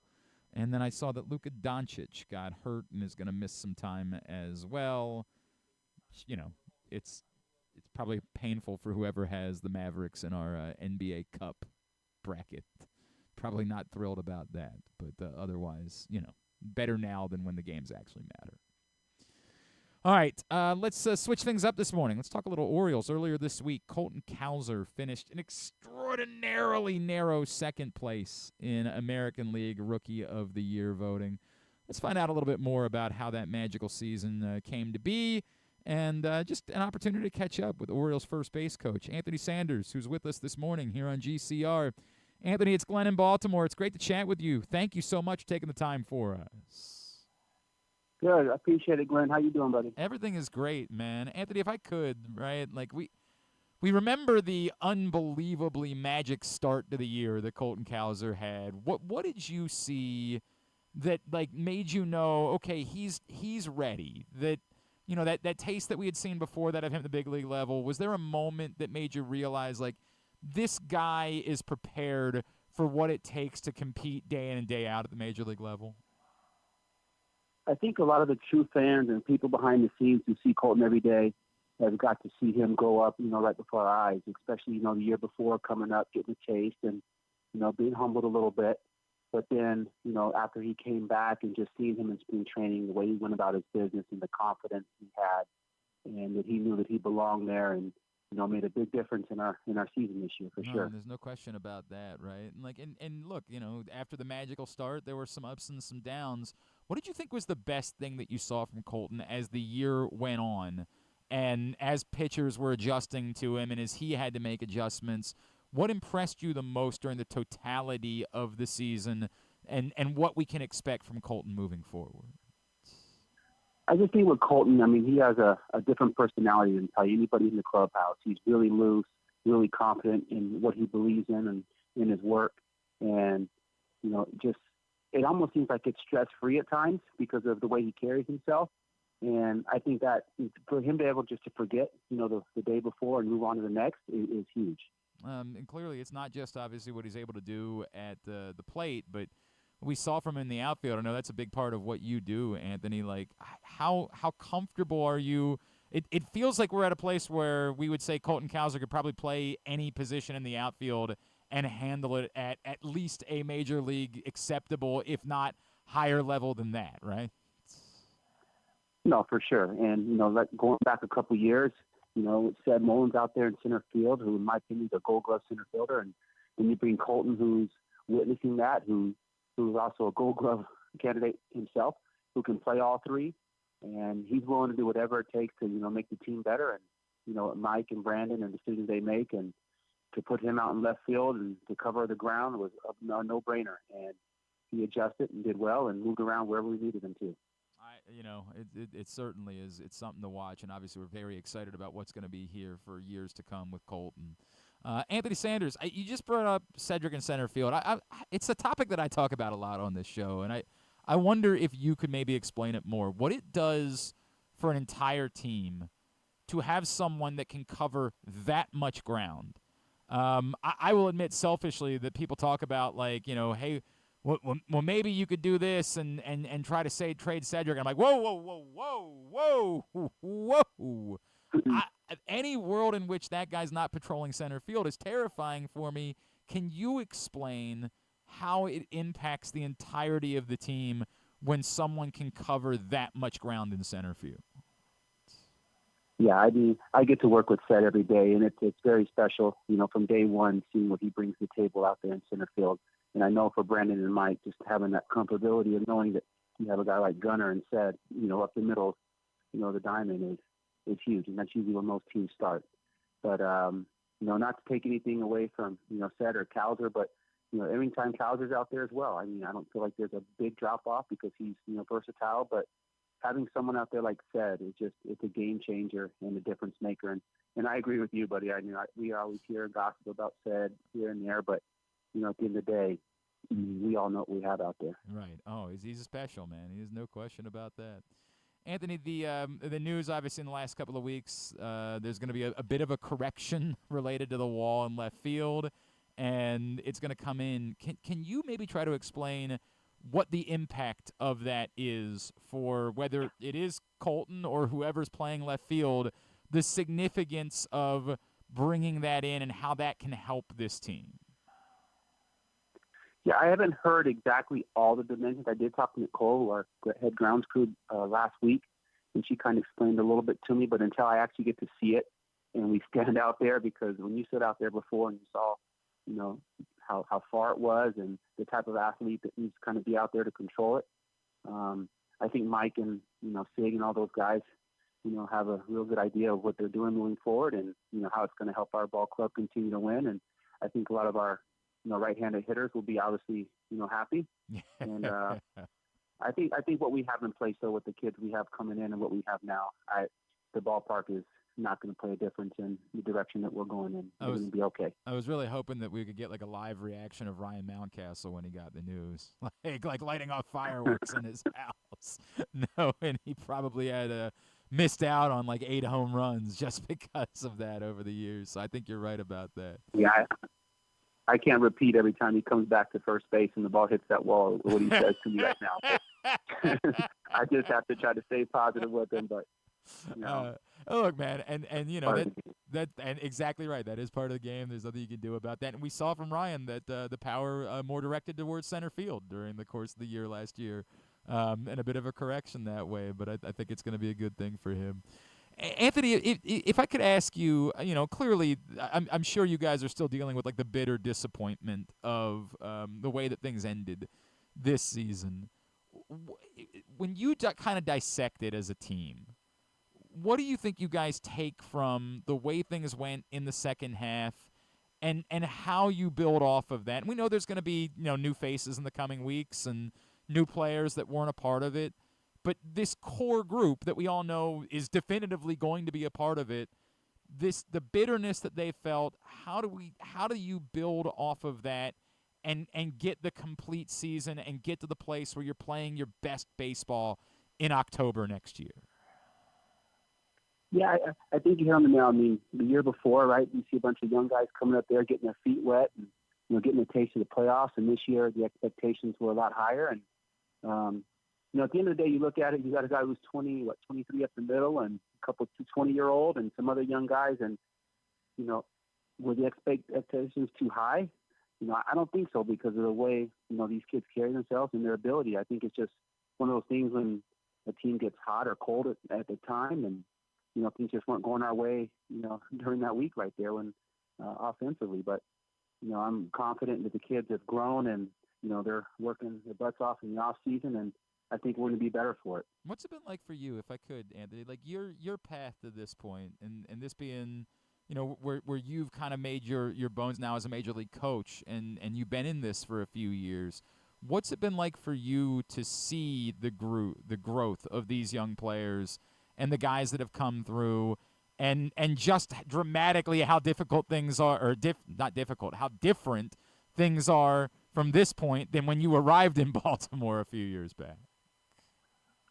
Yeah, it's night and day, but it's kind of something that I've done my whole career as far as player development, watching these kids grow and develop. And obviously at the major league level, it's a little bit more going on for them, but it's just the same ball game on the backfield and as well in the big leagues. But, just to see the confidence of these guys on the bases, what their bats they take, how they carry themselves in the clubhouse. I mean, you know which kids are going to be on the right path. It's not hard to see. You are obviously everybody has high expectations for this team moving forward, but when you look at this group, do you find yourself saying, "Hey, we still have"? You brought up Jackson Holiday a second ago. You referenced the 20-year-old. Do you find yourself saying, "Hey, for as much as everybody talks about what you're going to bring in from the outside, that part of the story is really just a full season of that guy and maybe like a Heston Kjerstad"? That the answers might still be the internal answers that could prove to be the difference for this team moving forward. Yeah, I 100% agree. I think that's why we've made probably talk to Mike and Brandon some of the moves we made, because we're confident in the kids that we do have already. And, I know we talk about being patient and letting these kids develop, and I think that's, right around the corner, if not going to be this year coming up.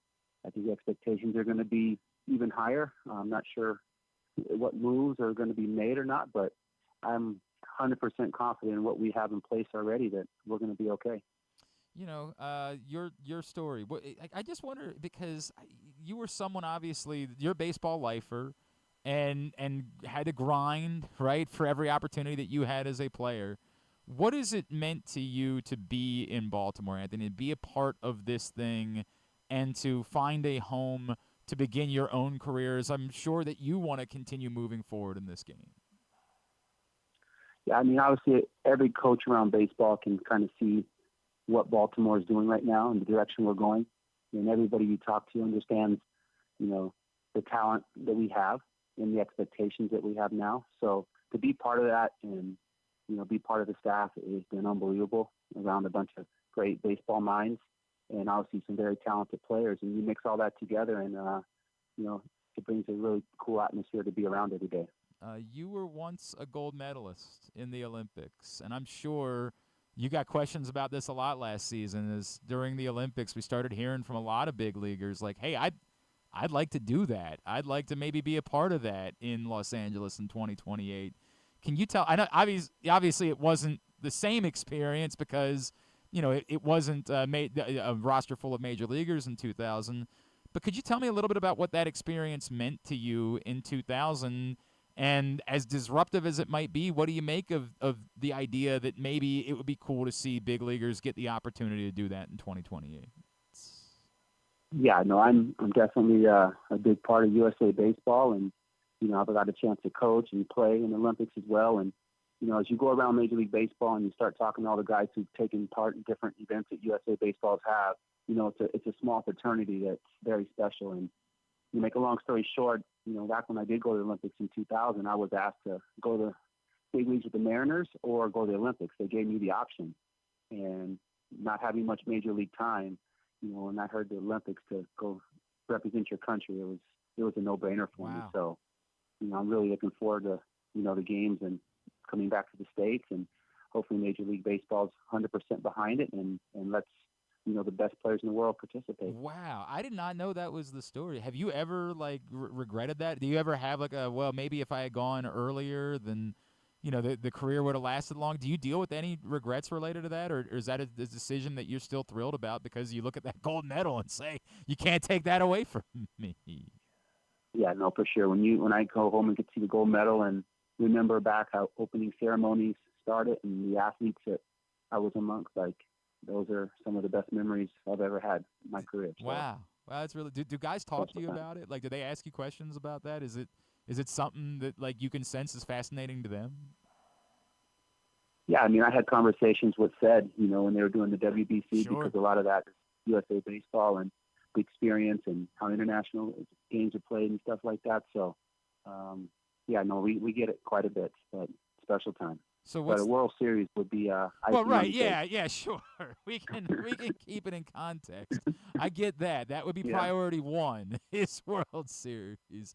I do have to eternally ask the question: where do you keep the medal? Do you and what are the scenarios by which you're willing to bring it out?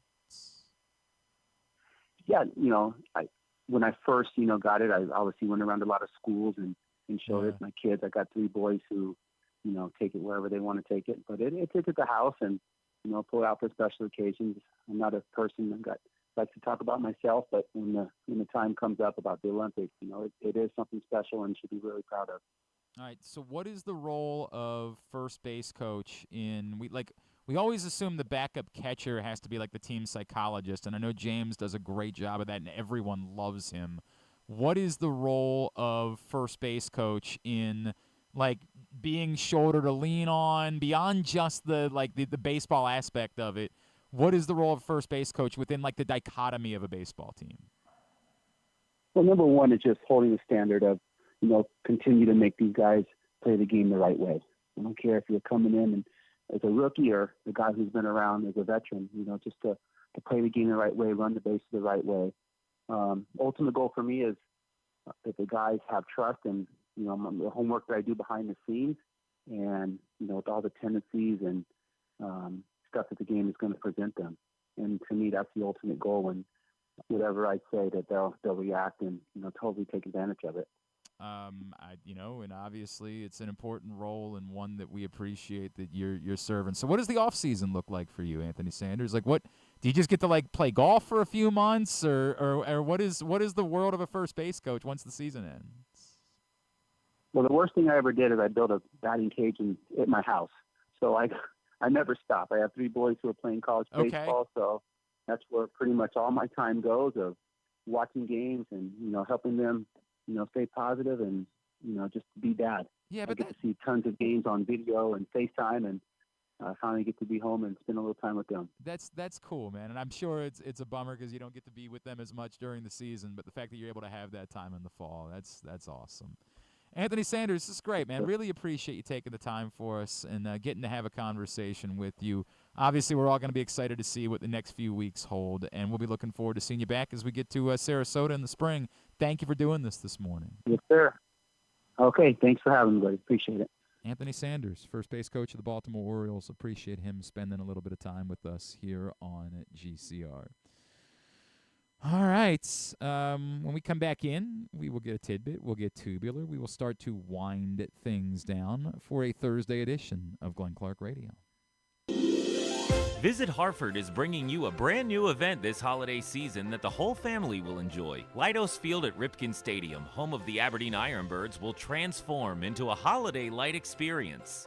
You'll be amazed by jaw-dropping light displays, thrilled by a visit to Santa's workshop, and have the holiday time of your life with sleigh rides, a special vendor village, a s'mores-making station, and so much more. Hartford Holidays, new at Ripken Stadium, Fridays, Saturdays, and Sundays, Black Friday through December 22nd. For more information and to purchase tickets, head to visithartford.com. Treat yourself and taste the Baltimore tradition that is the legendary Costas Inn. Hey, it's Stan the Fan Charles. For over 50 years, the Costas Inn has been a Baltimore original, dishing out their amazingly scrumptious, fat, award-winning crab cakes and steamed crabs. Every season is crab season at Costas, so make your plans now by calling 410-477-1975 and reserve your taste of heaven. Sit back, crack some crabs, and watch the Ravens chase down another title on Costas Costas' 15 TVs. On Monday nights, Costas offers their half-pound jumbo lump crab cake with 2 sides for under $30, and there are nightly specials Monday through Friday. So head on down to the Costas Inn at 4100 North Point Boulevard or visit them at CostasInn.com. Make the most out of every day in your Toyota RAV4. Available in hybrid or gas-only models. A RAV4 can get you where you want to go in style. Check out buyatoyota.com for deals on new RAV4s from your local Toyota dealer today. The drug scene in Maryland is changing. Fentanyl and xylazine are being added to street drugs, and you may not even know it. Xylazine is not even intended for humans, and fentanyl is an opioid 50 times stronger than heroin, and contributed to over 80% of overdose deaths in our state. Anyone who uses drugs, even occasionally, is at risk of overdose. To learn more, visit stopoverdose.maryland.gov or call or text 988. The votes were all counted, and the results are official. Royal Farms was named #1 for food in the USA Today 10 Best poll, receiving more votes than any other convenience store chain in America. The next time you want to get some good food fast, doesn't it make sense to go to Royal Farms? Voted best in the USA and home of world-famous chicken. Real fresh, real fast, Royal Farms. The latest edition of Press Box is available now. On the cover, Brooks Dubose profiles Maryland basketball forwards Derek Queen and Julian Reese as the Baltimore-built duo reunites in College Park with hopes of bringing the Terps back to prominence. Also inside, meet college basketball players from all of the area's D1 programs. Press Box is available for free at over 500 locations throughout the region, including 60 Royal Farm stores, where you can read the entire issue online at PressBoxOnline.com, where you can also find great betting advice and the best daily coverage of the Orioles, Ravens, and Terps. Need a trophy or award that's as unique as the achievement? Look no further than Crown Trophy. With locations in Owings Mills and Gaithersburg, they specialize in custom trophies, plaques, and medals for any occasion. From sports and academic awards to employee recognition and corporate gifts, visit crowntrophy.com today and let them help you create a lasting memory for your school, team, or business. Crown Trophy is a proud supporter of the Maryland Public Secondary Schools Athletic Association. crowntrophy.com. One of the things that's definitely wrong with this country is that this dude still has a job somehow, some way. Glenn Clark. What game are we not able to watch that you're bummed out about? We can't watch JMU UIC. Those sons of bitches. Yeah. God. Well, I mean, because of. Well, I kind of blame you, actually. Oh, what did I do? Well, I mean, if you had been part of their the operation. Yeah, part of the operation. I Yeah, think we would have found a way to the free. Yeah, could have finagled our way in somehow. I don't think I'm going to choose to tell that story. Because who knows? Maybe it can't be revisited at some point. Well, you can use this platform to talk about beg, how to sorry. beg. Yeah, I'm so sorry. I don't know. Yeah, Griffin wanted me to turn on Baller TV, and I was like, "What is on Baller TV?" I don't know. It's one of these MTEs is on. A lot of them actually. These like mid-major MTEs are on Baller TV over the course of the next week, and I was reminded that a few years back, I couldn't tell you exactly when, but I had heard from Baller TV about perhaps being involved with them, and I don't think I even responded because at the time it didn't look like a thing. Wow. Boy, do you look silly. Oh yeah, now they're blowing up, man. They've got what's the game? They've got JMU and UIC. I mean, as well as it's on me. LaSalle, UC San Diego. These are basketball teams. These are definitively, beyond a shadow of a doubt, college basketball teams. Eastern Carolina, Jacksonville State. Oh, that one's, I believe, the game of the day. I don't know about that. Sorry, come on, relax. Today's show also brought to you by, I don't think there's a Stan the Fan show this week, so Stan will be back in action next week with you. Oh, actually, you know what? I take that back. It might be post-Thanksgiving for Stan. We're in that weird part of the year, and it's the same thing with the Arthur Millette show where, like, things get complicated because, like, we had to postpone this week's show. We're like, oh, we'll just move it back to next week. But next week is Monday Night Football and Thanksgiving. And it just, like, I showed up for trivia this past Monday night, and they were like, we don't think we're going to do a trivia game next week. And like half of the bar was like, oh, thank God. And the other half of the bar that doesn't care about football is like, what? Trivia. Do trivia. And apparently there was the Buccaneers game. I didn't make it to trivia that night because, I was going to watch the game. Apparently there was a bit of a problem. There might have been a civil war inside the trivia uses the TVs, right? Trivia uses the TV. Well, not all of them, right, but enough, right. and the sound. And so then they were like trying to turn the sound on, and they were trying to have both things going on the sound for the people that were there to watch the game and the people that it became a bit of a mess. So they're like, yeah, we don't think we're going to do trivia next week. So it's just one of those difficult weeks between Monday Night Football and Thanksgiving. So just hold tight. We're gonna try to get things back, get into a sense of normalcy next week. Griffin and I will not be doing shows Thursday or Friday. I remember last year we tried to do a Friday show, and everyone said I did great. I think you were fine. I don't think it was the you problem. We're just not going to have the same content available, and I don't have the ability. Yeah. We've also done in the past, like we've recorded a Friday show on Wednesday after the show and like done picks and put it out as a podcast, even if we don't do it live. And I thought about that, but it's just a lot. And I got to do radio shows next Thursday and Friday morning on top of everything else. It's just trying to serve a lot of masters, and Thanksgiving. My mother-in-law just asked if I would smoke the turkey this year. I love the idea of smoking the turkey. Like, I love that part, but that's going to take away the rest of my Wednesday. Right. Yeah. So just think ultimately the answer is going to be no show next Thursday or Friday, and, life will go on. Apparently the Baller TV stream is having a lot of issues. No. For people that are trying to watch. First Netflix, now Baller TV? Is there nothing holy anymore? What? Our institutions are crumbling, Griffin. Thankfully, you can always expect solid mid-level quality from us right here at Glenn Clark Radio. Exactly. We'll never fail you. Well. Not much. Well, yeah. Yeah. All right. Do we want to just go ahead and do a tidbit? It'd be weird if we wrap the show up at 12 o'clock, but like that, what a thought. Novel concept. I almost feel like we're denying people. We went to 1 on Monday. If we wrap up the day at 12, you'll live. We're even? Yeah. What's that? I said we're even? I think the trade-off. Well, the show is only supposed to go.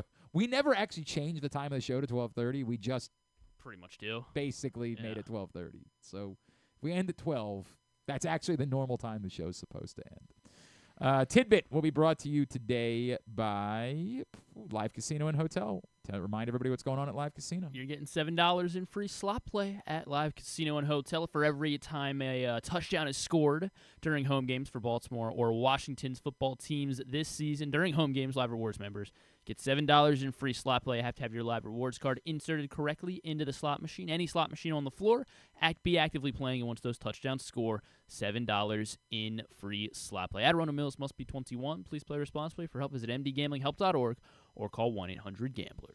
All right.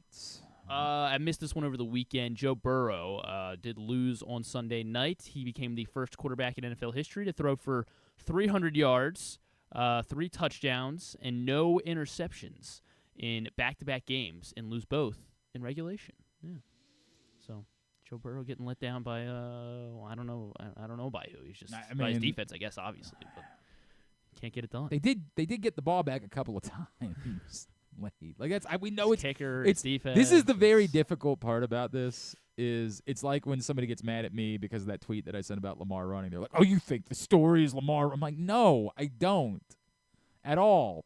But like, there is something to be said for you guys did have the ball twice, and you could have just gone and scored a touchdown and won, and you didn't. You didn't do that. All right, we'll do the Cy Young ones here. Let's do. All right, so Chris Sale in his career has He has had a 300 strikeout season, striking out 300 batters in a season. He has gotten the last out of a World Series. He has won a Triple Crown, like a pitching Triple Crown, and also won a Cy Young now after winning his first Cy Young last night. Only one other pitcher in the history of baseball has done all 4 of those things. Final out of the World Series, 300 strikeouts in a season.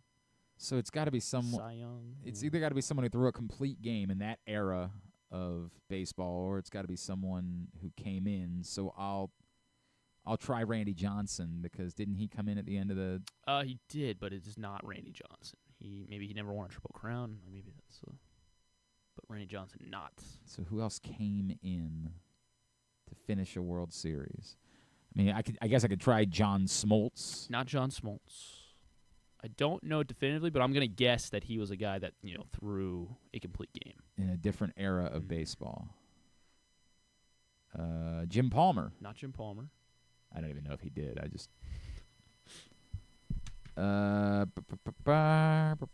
Sandy Koufax. Sandy Koufax. Oh, okay. There you All go. right. There you go. Chris Sale, Sandy Koufax. How about that? The only two to do that. Two definitive greatest pitchers of all time. Everybody Right, knows exactly. Both lefties, by the way. Hey. Ah. That comes from OptiStats, by the way. Sarah Langs has this one. Chris Sale becomes the 5th at 35 years old in 184 days, at 35 essentially. He becomes the 5th oldest first-time Cy Young Award winner. Any chance you can name the 4 other oldest first-time Cy Youngs? Not a chance in hell.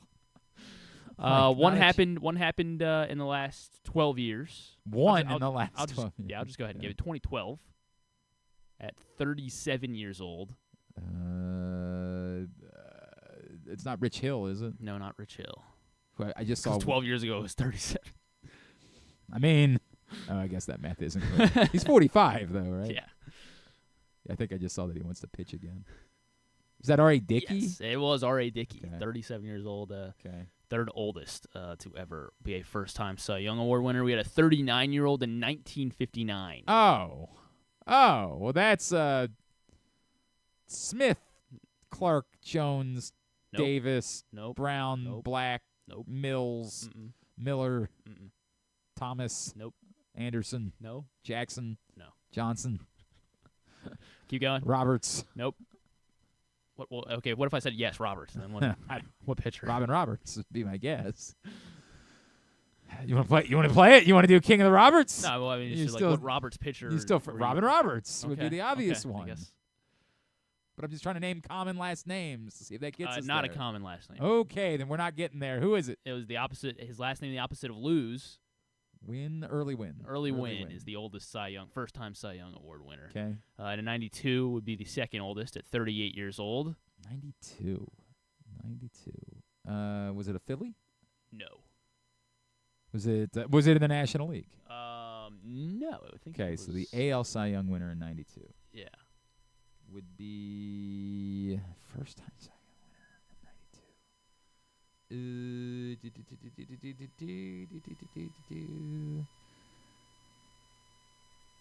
92. Was it? So it wasn't Pat Henkin. Mm-mm.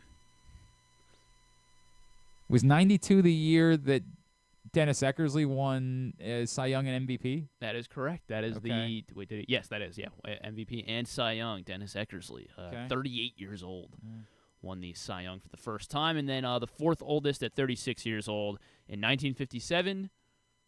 Warren Spahn. Ah, okay. Yeah, there you go. And then the other 35-year-old was 1981 to win a. You're asking me when it Also in Oakland A. Also in Oakland, 35-year-old Oakland A in 1981. That was Vita Blue. No, not Vita Blue. That was. Oh, wait a minute. I lied because he won. You are. Wait. You're a lying liar. What a lying liar you are. So were the Milwaukee Brewers in the American League at one point? Yes, they were very much in the American League for a long time. That's weird. Why were they that? So he was a Milwaukee Brewer? Yeah. Raleigh Fingers. Okay. Yeah. Raleigh started his career with the A's. And then, They and moved which expansion? Because one of the expansions they put both teams. So it was the Marlins and because that was Tampa and Arizona. I don't remember which expansion booted the Brewers to the National League. It was 1998, so the Diamondbacks? Yeah, it must have been the Diamondbacks and the Rays. Oh, it was because they didn't. No, I don't Major know. League Baseball asked the Brewers to switch leagues to accommodate 2 new expansion teams. The Brewers were chosen over the Royals. that doesn't really explain. But I don't why. remember what the reasoning. This is the AI isn't really helping. The Google AI isn't Yeah. working.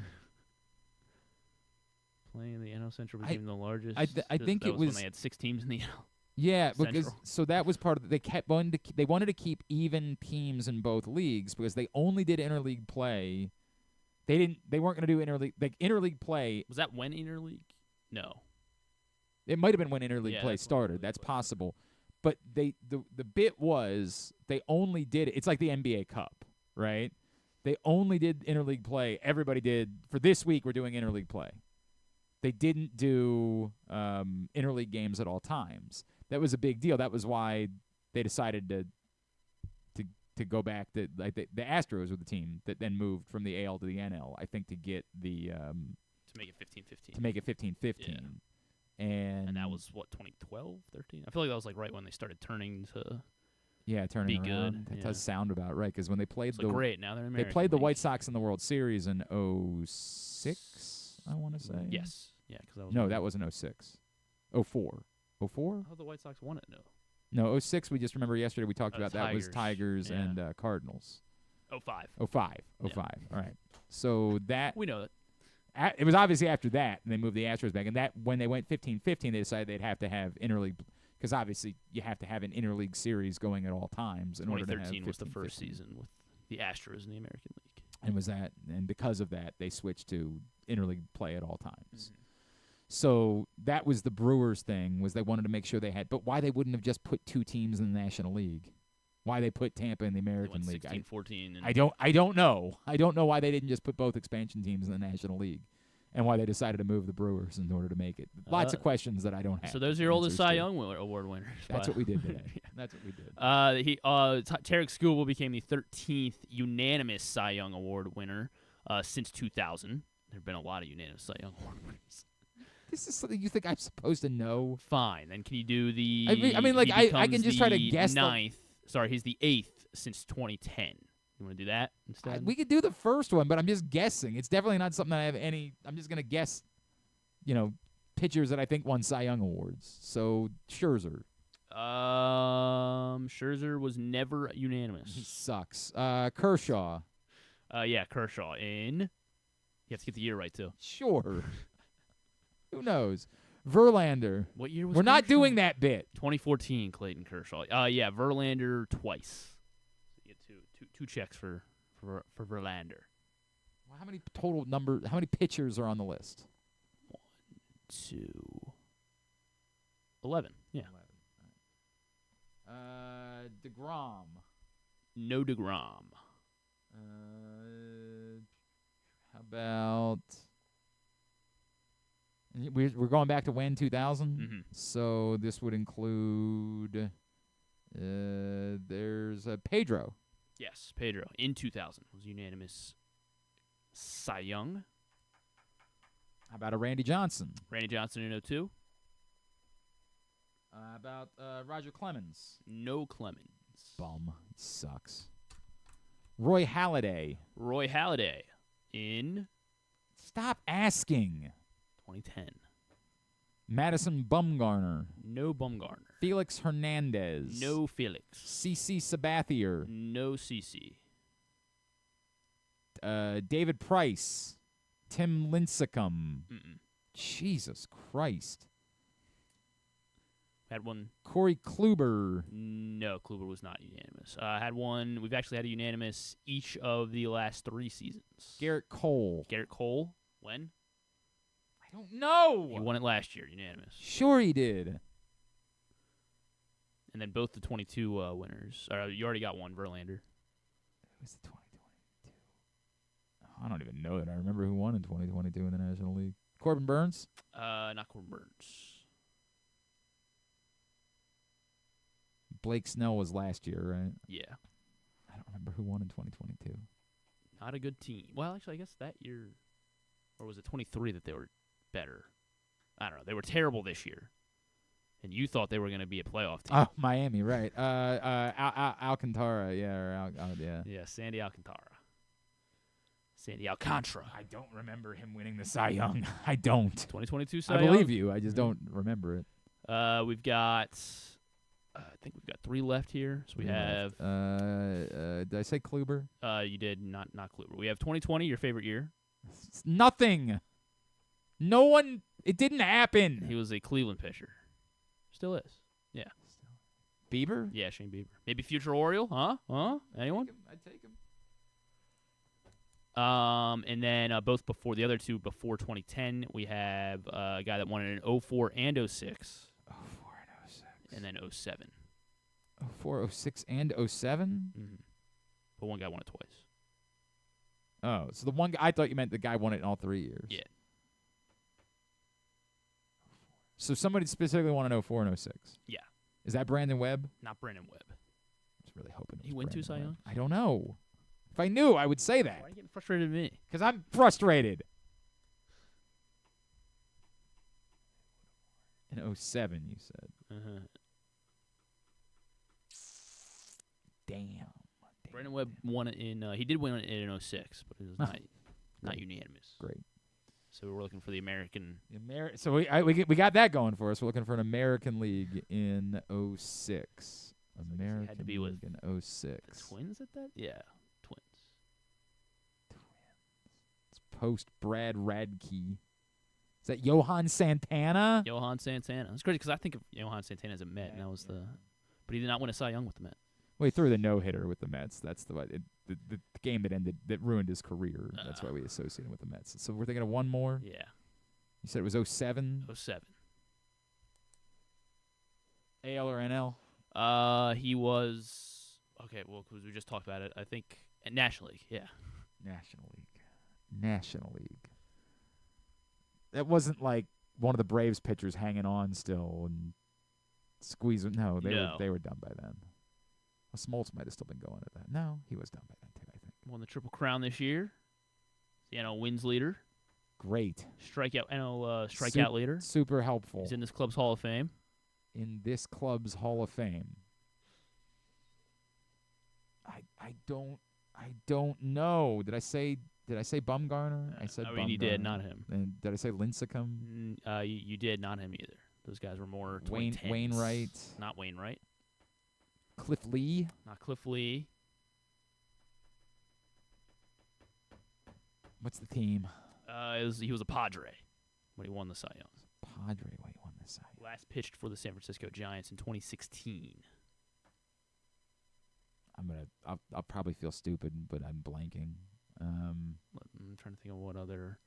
I think he does like MLB Network stuff every now and then. MLB Network every now and then. I don't know. He joined, MLB Network stuff every now and then. I'm trying to think, what else can I give you here? He was also a White Sox and a Red Sox.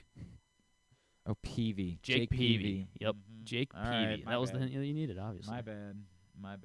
The White Sox one, for some reason, was the one that got me there. I don't know. There you go, your 13 unanimous Cy Young. That was an adventure. Since that 2000. one was well worth it. Well worth it. Hey, if you haven't picked up the print issue of Press Box, make sure you do that today at your neighborhood Royal Farms, any of the hundreds of locations around town where you find Press Box. You can read it all. PressBoxOnline.com. You see there on the cover. Derek Queen and Juju Reese, 2 former St. Francis teammates. Baltimore-built duo. They've reunited in College Park, hoping to take down Villanova on Sunday. Read all about it. Print issue of Press Box. Now, let's get totally tubular. Have you ever thought of taking a cruise to these wonderful destinations with sunny skies and beautiful beaches?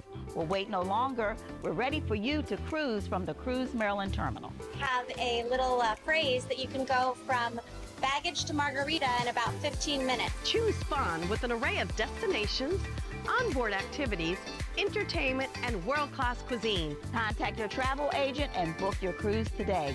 Let your adventure begin. All right, here's what's coming up tonight, totally tubular-wise. As we mentioned earlier, Steelers-Browns kicks off NFL Week 12 on Amazon Prime Video tonight at 8:15. It's a snow game. Come on. I'm really excited about that. The really difficult part is that, like, obviously you got to root against the Steelers, but, like, it's still the Browns we're talking about. But, yeah, that's tonight at 8:15 on Amazon keep Prime eating. What is that? Video. What is that? Keep eating. Yeah, eat some W's. It's W. Maryland soccer in the NCAA tournament tonight. They take on LIU, 7 o'clock. That's on ESPN+. The MVP announcement is at 6 o'clock on MLB Network. I don't think there's a whole lot of drama involved with that. Obviously, it's going to be Bobby Witt and Frankie Lindor. Yeah. That's exactly right. Those are the two. They keep trying to push Francisco Lindor, even though I mean, God bless them. They got to make it seem like there's something to tune in for, but no, we know who the MVPs are going to be. It'll be Ohtani and it'll be Soto, and that's just what it is. It's just, dude, it's going to be Aaron Judge, so fine, deal with it. Judge and Ohtani will win the MVP. College football tonight, NC State, Georgia Tech, 7:30 on ESPN. Big Ten hoops, FS1 is Greensboro and Indiana at 6:30. Big Ten Network has Tarleton and Michigan at 8:30. The Myrtle Beach Invitational and Charleston Classic get underway, so there is basketball all day to be watched. Yeah. Even if you don't have Baller TV on ESPNU and ESPN2. Is there anything that's particular? I don't know. You can find it all at GlennClarkRadio.com. Baylor St. John's. That's a ranked matchup. Okay, there you go. You can CBS watch. Sports Network. Oh, that's in the Baja Mar Championship. Yeah, Baja tonight at 7 Mar. o'clock. Monumental for Avalanche Capitals at 7. By the way, the Capitals are going to be hooking us up with some stuff for our Helping Up Mission raffle. So I need people who are Capitals fans. I need to find. I know I talk about how they're not in Baltimore. I'm going to need that percentage of you guys. I'm going to need you. Going to need you to step up for this one. And Monumental Avalanche Capitals, as I mentioned, 7 o'clock. ESPN Plus and Hulu. Panthers, Blackhawks at 8:30. NBA TV, Pistons, Hornets at 7. Golf Channel for round 1 of the RSM Classic. Sure. Access TV, Impact Wrestling at 8. Non-sports. There's a few things. Jim Gaffigan and Jason Kelsey will be on Kimmel tonight. What's Jim Gaffigan? Because he was on the Manning cast. They're both in Wicked. Right. Yeah. Sorry. My fault. My bad. I apologize. He's got a special on Hulu tomorrow. Jim Gaffigan okay. Does. All right. Yes. On top of Wicked, obviously. Right. He's got a lot going on this week.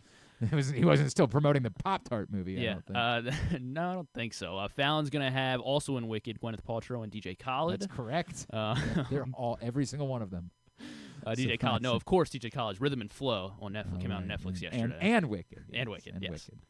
And then Ted Danson's got a show on Netflix called A Man on the Inside. I think he's going to be great as the Cowardly Lion, for what it's worth. Yeah. I think it's a dynamic casting. They're doing choice. a Cruel Intentions remake on Prime Video. They're doing what? The only thing about Cruel Intentions was that it was good for horny teenagers. It was a terrible film. Well, this is a series. They're doing a series now on Prime. This is for horny teenagers. Yes. Apparently, so I thought Cross was going to be a week by week thing. Apparently, every episode came out last week, so I can dive. I was waiting because I like to stack a few episodes before I start, but I got to dive into. Why Cross. do I care about Cross? What is? It's going to be good. Okay, but is there?